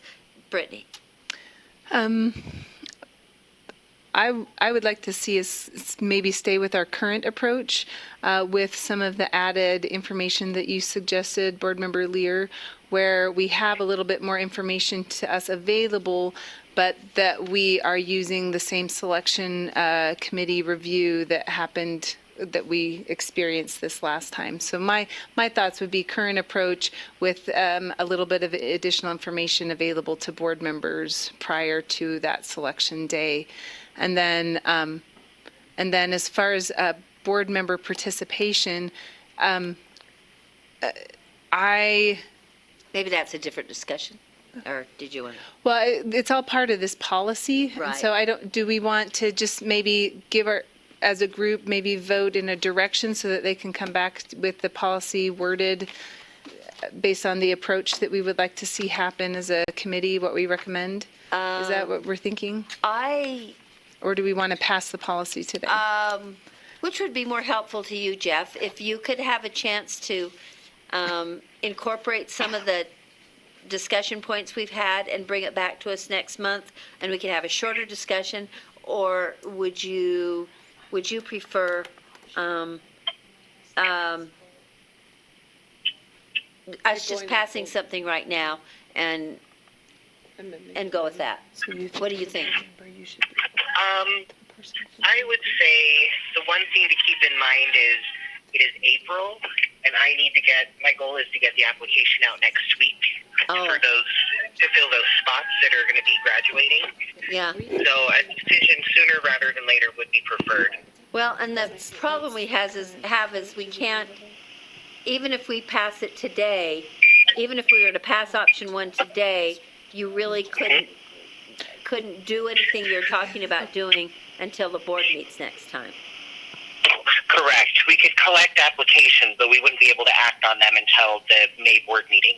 Which would still give you and us some time, which would mean that we would give you direction. Well, I guess you would just proceed with option one until there's something different that the board chooses. So that would allow you to do the applications, and then ideally the board speaks in May, and then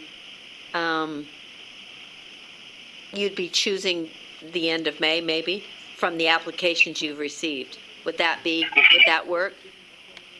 Yes, and then in the June board meeting, we could announce the new applicants Well, as approved or- by the board, yeah, that or doesn't- July or August. That doesn't really give you time to have any kind of or does it give you time, and do the Yeah. steps work to have a face-to-face or a phone conversation so that we'd have additional information? Does it give you an opportunity for that, do you think? Yeah, I think it could, for sure. Okay. Unless there are other comments, I do. I still Jenny. think there needs to be, I think there's enough diversity in our state. I think going with one individual from each of the districts, you're still going to get the diversity that you need from the state. I don't think to say that, if I pull it from this particular district, I'm not going to get a diverse person or enough people putting in from that district. I still think that's a wise idea. It just it's an automatic division of the state. I just think it's a broad approach instead of, I don't know, where did the bulk of your individuals come from? Where were the bulk of the students? Jeff, can you hear? It was really dependent on the district, and what we did find was... So you the did state pull school from board- every district, is that what I'm saying? Okay. So would you... So is that the current approach? Yes, that's what I was going to say. The current approach is to choose one from every board district. Is that what you've Does it say that? understood? It may not say that. It's in the do you policy. Oh, it's in the policy. Okay, I was just looking down the current approach here and it didn't say that. So. Hang Can I on, say, Jeff. there's I'm ready. something that needs to be clarified, though, because right now there is one member from each district. That the ones that are seniors will be Right.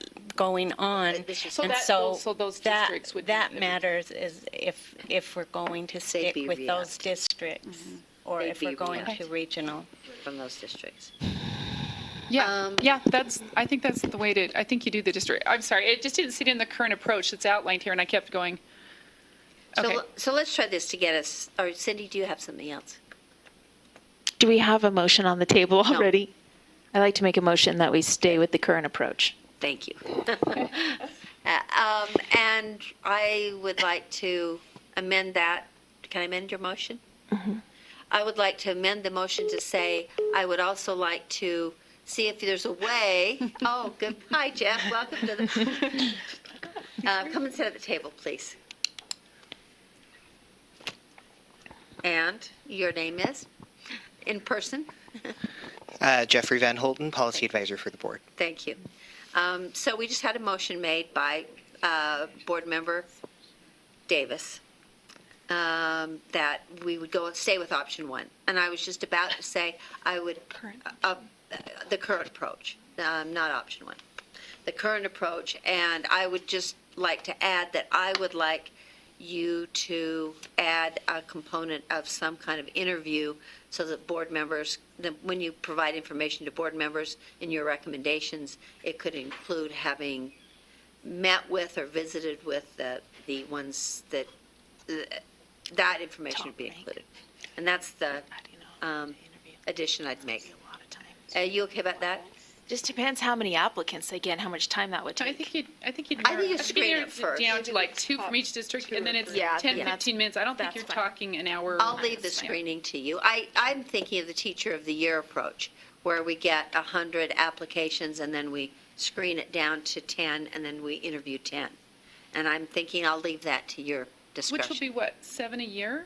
I mean, that's really, because it's half. Or 14 to 21. Yeah, 14. If you do 2 or 3 and top for. Oh, yeah. one, right? Yeah, sorry. Yep. So that's the motion, and you're okay about the amendment as amended? Do we have to vote on the amendment? I guess we should. No? So can I ask a clarifying question? Please. So is the motion to pass the policy No, Or, because there is no policy, so we No. don't need a motion, sorry, we don't need a motion to stay with the status that's quo. right, we don't. Um, But there's an amendment to the status quo. So there is so is the interview part of the policy, or is that just part of the process? And so we wouldn't have to make a motion to accomplish that, but if we want to change the policy, that would require a motion. Right. So my amendment is then to amend the, but let's just decide first. Let's do one thing at a time. Thank you very much for that advice. So the motion is to go with the current approach. All in favor? Aye. Opposed? Yes or no, maybe? Maybe. I'm just going to say no. Okay. But yeah. Motion passes. Cindy? Help me out with this. Do I need to make a motion to change from our current status quo of having 2 board members always meet with the advisory board and change that to fit with the policy I think we just passed? Well, we know just went. Or did we not pass We it? didn't Nope. talk about the policy yet. That's wisely, Brittany had us just talk about the approaches.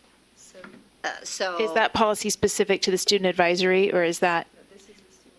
This is, the student advisory board policy is, Okay, so my question is, the other policy we talked about today about board members not being on advisory groups, will that trump this policy when and if that passes?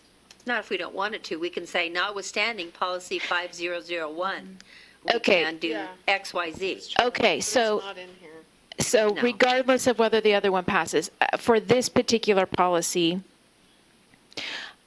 I'd like to have a discussion about this before I make a motion. Is that appropriate? Oh, absolutely. So I'd like to amend it that instead of having 2 board members that are always there, we just set a schedule each year of visiting. So 4 visit on this day, 4 on this day, 4 on this day, and 4 on this day. They are observing visitors. They're not participants, because the more I think about it, and I understand your point about mentoring, but I think the mentoring needs to be about group governance, how that works. I like what you've done so far. These are the responsibilities of local, these are the responsibilities of state, as opposed to philosophical. Because we don't want kids going home saying, people are trying to indoctrinate us on either end of any spectrum on any issue. So I'm fine with being a visitor. And if we have sort of rotating assigned visitation days, we could trade with someone if it doesn't work. We don't even have to go. The assignments are just so that we don't overwhelm them and everybody show up on the same day and you have a whole board sitting in there. And then it gives us an opportunity to be a fly on the wall and get in there and listen to these kids and what are they saying and what's important to them. And then instead of us telling them what to think, we aren't giving an illusion of freedom. We truly are saying, you are advising us. We really want to know your student perspective, and we're listening to them. I would love to see something like that. Me too. Brittany?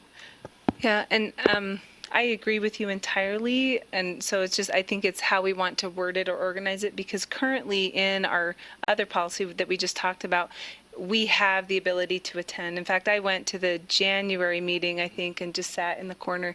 And it really was that. It was fascinating to listen to their perspective on, they were talking about the health standards, and, you assume what's going to be the topic, and then you listen to them, and it's just like, wow, that's something they're really worried about. And so we have that opportunity already. And in fact, if we're going to attend, you just let I think Jeff knows. So then if it gets to that point where there's too many board members, we're going to hit a quorum, then he just says, oh, the quota is filled or whatever. And so in fact, that's our opportunity with every advisory committee that we can attend and listen. I've been to ACEESS committee meetings and listened to their discussions before.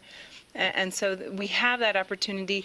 It may be helpful. We have the opportunity. We could write it into this policy if we want to be more specific about it, but we already have that option to attend. So it's just how specific you want to be and direct as far as you have that assignment, so you should go, or, you know, because some board members won't take advantage of it and some will, but it is a good opportunity. Does that suit you, It'll blow you away. These kids are amazing, I am telling you. Yeah, I just think if it was outlined, it might preclude someone from going all 4 times. You know what I mean? It would divide it up enough that there would be this kind of rotating listening ear once a year.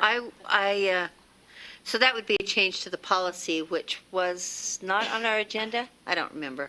Was the 5008? Yeah, the policy's on our agenda, not just the process. So Cindy, would you still like to propose that conceptual amendment to the policy that, or do you think, Sure. what do you think? Can I give my thoughts? Sure. Oh, yeah, absolutely. No, I'm not going to. And then you can do whatever you want. Nobody call a question. I disagree. I actually think that there's a consistency element that you want there, which anybody's welcome to go at any time, right? I mean, but when you start saying, well, you can go in April, U4 and U4, you're not going to get anyone going because it's not going to be convenient when it's something that you're assigned to. There's chances that you're going to follow through with it, and you're going to create relationships and consistency and understanding of what's taking place. So Jenny, let me clarify. You're saying you'd like to stick with 2 board members who are assigned, or? Yeah. Okay. Yes. But not preclude the other? No. Okay. Yeah. I don't think it's already. I think already were you could saying go, you wanted right? to take away the 2 that were assigned? If we are going to be consistent with the other policy that we said, where these groups are advising us, we are not going in as participants, then They're yes. not voting anyway. I mean, the 2 that are, isn't that true? The 2 that are on the They're committee are non-voting. non-voting, so they're not you're gonna have- precluded from speaking. That's the difference, I guess. You're probably going to have different dynamics depending on who's there anyways. Uh-huh. Am I right in saying that? So, anyways. So I think because it is a youth group, and I think because of the nature of it, yes, you do want the advisory element to it. I think we should continue to have 2 people assigned to that, 2 board members. What their specific roles are, I'm not. Sounds like there may be some issues with that. I'm not sure, or whether that that needs to be delineated or something, or broken out. I don't know. But I think in not having someone assigned to it, and you're just saying go if you want to go, what ends up happening is it's really not ever convenient, to be honest with you. And that's what I see. Am I right? No, I was just thinking, I shouldn't even laugh, but I was only laughing because I'd probably go every time. Oh, okay. Well, you can go every time. Am I right in saying that? Well, no, because you can't get a quorum, And that you don't want changes, to and he overwhelm also the changes group. the dynamics. I don't think the same person should go, and I don't think too many people should go. So that's the challenge. But but kind of seeing that I've Yeah, I let don't think things people become go too broad, if you Cindy, decide a motion that says you want the 2 board members to stay, but you'd like to have something that invites other board members? I have a clarifying question. Yes. How has it been having 2 board members on an advisory group? Are we speaking as much as the students are speaking, or are we listening more? I mean, what are we doing? How has it been going? What is your perspective as someone who's been coordinating the effort? And just as we've been sitting here, I've been sitting here thinking about my own participation on the CBE advisory group, which I was on prior to being on the board, but I've continued the meetings. And as I think about it, there has been a little bit of a different dynamic since I've been on the board, and people sort of treat me a little differently, and I don't even like it. I like the way it was before, but I could see now how there would be wisdom with me pulling out of that group, visiting once in a while, and being supportive, but not necessarily being a part of the dynamic. But I'm wondering, what are your thoughts? on that, Jeff? So we've had Linda and Lisa on the board, and they've taken the very different approaches. Lisa has been very engaged in the active discussion that happened at the table as the students are discussing. Linda has taken a more observational approach. It's very politic of you. And I think it really kind of depends. So even though Linda has not been active in terms of sitting at the table, the student representative from her district actually started emailing her directly his questions and saying, oh, and he's very interested in assessments. So he started emailing her a lot of questions about assessments, and she would just reply all and put me on the email and say, Jeff will help you with that, and kind of redirected him because he started feeling very much like Linda was the person he needed to go to, and he needed to understand her. And Linda was very upfront with, I'm elected, I have political views, and you probably should be forming your own. I don't know that Lisa has had a similar experience, more because she probably is just viewed in that way because she sits at the table and actually engages. I think it really depends at the end of the day what you are wanting. Linda definitely tried to step away and move him away from getting her point of view because she didn't want to influence that point of view. I've talked to Lisa about her perspective, and she feels very differently, and that it's a mentoring element, and that sharing her point of view in politics is part of the process. So the question, I answer your question with the question, but I throw it back to you on, it is your preference on what you want to do. I will say, though, from an objective standpoint, if you want them to be giving you completely unadulterated advice, it's very difficult for them to do that the more you engage and the more you participate. But if you're okay with that and that's what you want, then by all means, it's not an issue. Okay. That's helpful. Thanks, Jeff. Did you have something to add? Yes, if I may, thank you. And I apologize because I know I was out of the room for the advisory committee board policy discussion as well as the beginning of this discussion. And We just discussed them in a blended fashion, okay. of course, And given my style. Board member Cummins may have spoken about the work that was done, I want to say almost 4 years ago, to completely reorganize our, okay. And so the experience had been that when you have a board member as part of those groups, that as exactly as Board Member Davis stated, they defer out of respect to board members, and sometimes that can deflect from the group, but it can also deflect from maybe the staff member who's supporting the group as the expert, quote unquote, whether it's CBE and it's Sarah Young, or in this case, Jeff Van Holten, who's the policy advisor, who's kind of he is the staff person designated to support the student advisory committee. And then you kind of lose that consistency, or maybe the direction that the staff member's trying to take, or the chair, whoever, if it's a student chair or whoever that's designated as the person for that advisory committee. So that might be another reason to consider or think about how the board members influence or what the role is. And I think it was great that Linda, or Board Member Hanson, was redirecting those questions to you, because then you can get it out to different staff members, for example, Darren Nielsen on Sarens and assessment, and you can be that resource to find the appropriate staff members. So Cindy, do you know what you want your motion to be?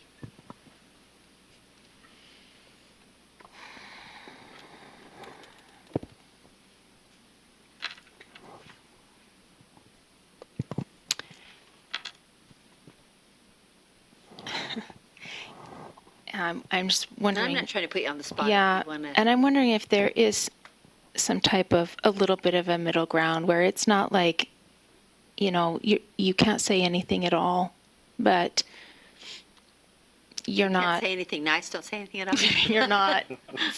You're not a full Certainly my participant motto. in the conversation, because I can see how that would. Can I try if you want to make one, Carol, go ahead. Unless Brittany, did you have Trying to something else decide. to add? So what if we were to strike the lines to Are you looking at the policy section now? 2? Yeah, so looking at the policy, if we were to strike the lines that are in red, that 2 board members are appointed by the board chair, and we add somewhere maybe in the meeting portion, in the meetings, where maybe during the meetings, board members who are attending can have the opportunity to introduce themselves, and attending board members will have the opportunity to introduce themselves and answer any maybe 5 minutes of direct questions from the committee members of that board member. So then it would give them the opportunity to be like, what's it like to be, in your position or that. And so then it becomes a question and answer, but it's not a board member influencing the agenda or the topics that are on the agenda. Would that? Do you have an opinion about that, Jeff? I think that sounds great. Can I ask a question? Sure. Or what if the board member wanted to use his or her time asking students questions? Is that appropriate? The board member is given 5 up minutes. to 5 minutes at the beginning of or at some time during the meeting. My thought was just have language in there that says the board members may attend but should participate only minimally, or something like that, where it isn't such a cut and dried, but where you, I don't know. I was thinking that then maybe that's too open-ended, too loose, but I'm not such a fan of a 5-minute introductory formal kind of thing myself. But I also don't think we should keep board members, maybe kind of going in the direction Jenny was thinking. I don't know that I want to keep board members from making a comment ever if it would inform the discussion, and I don't think, and we could all control ourselves to not try to take over the meeting. So I don't know. Do you have any opinion about either one of those two possibilities, or? And don't just say whatever the board wants. Sure. I think there is value in having the board members present and observe, and I think there is value in having them be accessible to the students. I would say you were all elected, so I'll be candid with you all. You ran with platforms, and my concern has always been, as I've gone through as an advisor, to not present one political side versus the other, to be very objective and say, here's issue X, here's what this side thinks, here's what this side thinks. And I would prefer to keep political objectivity. I want the students to make those decisions themselves. I would not want them to feel like they're being politically influenced. That would be my only concern. So if there's participation, I would only ask that it be politically objective as much as right, possible. or just objective, period. Mm-hmm. But it's so you're saying you don't really have a druthers. So it doesn't bother me if there's participation. I will say this, though. I would not want it to reach a point where the board members are overtaking the meeting and directing it. I think, let's just go with Brittany's. Brittany, can we take your comment as a motion? Yes. Yes, and I don't mean to be like specific on time, so that's variable, like 5-10 minutes, or just a lot sometime during that board meeting for participating or for attending board members. So I don't want to be that. Well said. So the motion is that did you have something to add in? Recommendation. One thing you could do is, what it sounded like to me is that Jeff was stating that it's very advantageous to have board members there observing and then maybe being accessible at the breaks or after the meeting or before the meeting to be conversing and speaking with. And then, I don't know if you want to put the 5 minutes in, but you could say, and then there'll be a time allotted where board members could come and maybe all of them go together and students ask the board members collectively the questions. I don't know. I don't know if you want to do that for 5 minutes. I think I'd like rather let that no? evolve myself and just go with Brittany's. Board members in attendance. Yeah. Board members in attendance allotted some time, minimal, a minimal time to, or as determined by the advisor, the time to introduce themselves or ask a question. How's that? Is that enough of a motion? Come again. Okay. No, not for me. Okay, let me try again then. I can be more specific. So, board members, we would take the 2 board members, as the policy is amended, take the 2 board members off the committee, but other board members would be, any board member would be allowed to attend, invited to attend, keeping the numbers reasonable and checking with Jeff beforehand. I know I'm. That's the motion? No. No, I'm just trying to say, I know you are. I don't want to say they're assigned 2 by 2, but I also don't want to. What do you say, no more than 3 per meeting? Right, so let's try again. First come, first. So Go we'll once per year. take the 2 board members off the committee. We will allow board members to attend, but no more than 3 board members at a meeting. And they will be allotted a small amount of time to introduce themselves or ask students questions during the time they're there. And that would be the motion in changing the policy. Okay? I mean, at least you understand the motion now. You may not like it. I have a general idea. Oh, come on. I just don't want to make it too absolute because I think that a board member could take 2 minutes or 5 minutes. She could ask questions, or she could, or she could just listen, or she could introduce herself, or the board member or the kids may have questions for her. So I think that I wanted to leave it a little open-ended, but All I right. don't. You convinced me is that the board members should be in the background, not part of the main discussion. Yeah. So does that help at all? Sure. Okay. So maybe it's under 5 under meetings, right?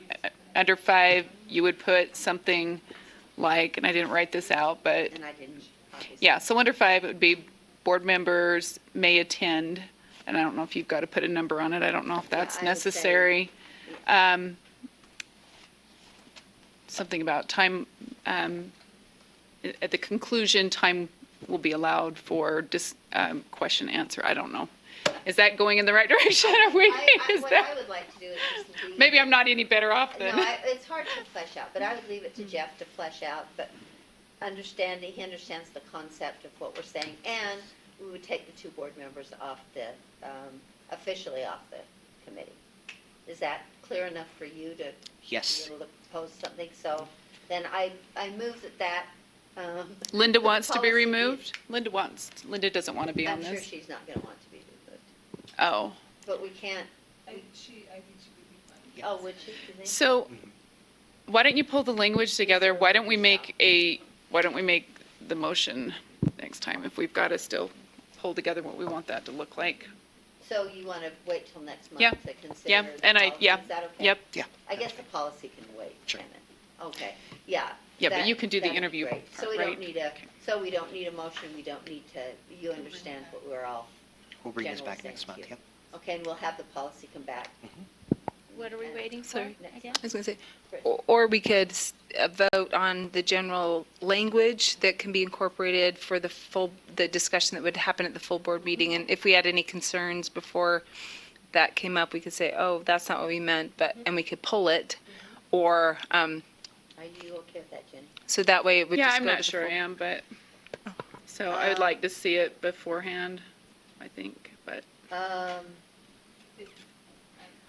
You don't have something to that is a way that. it would move it along.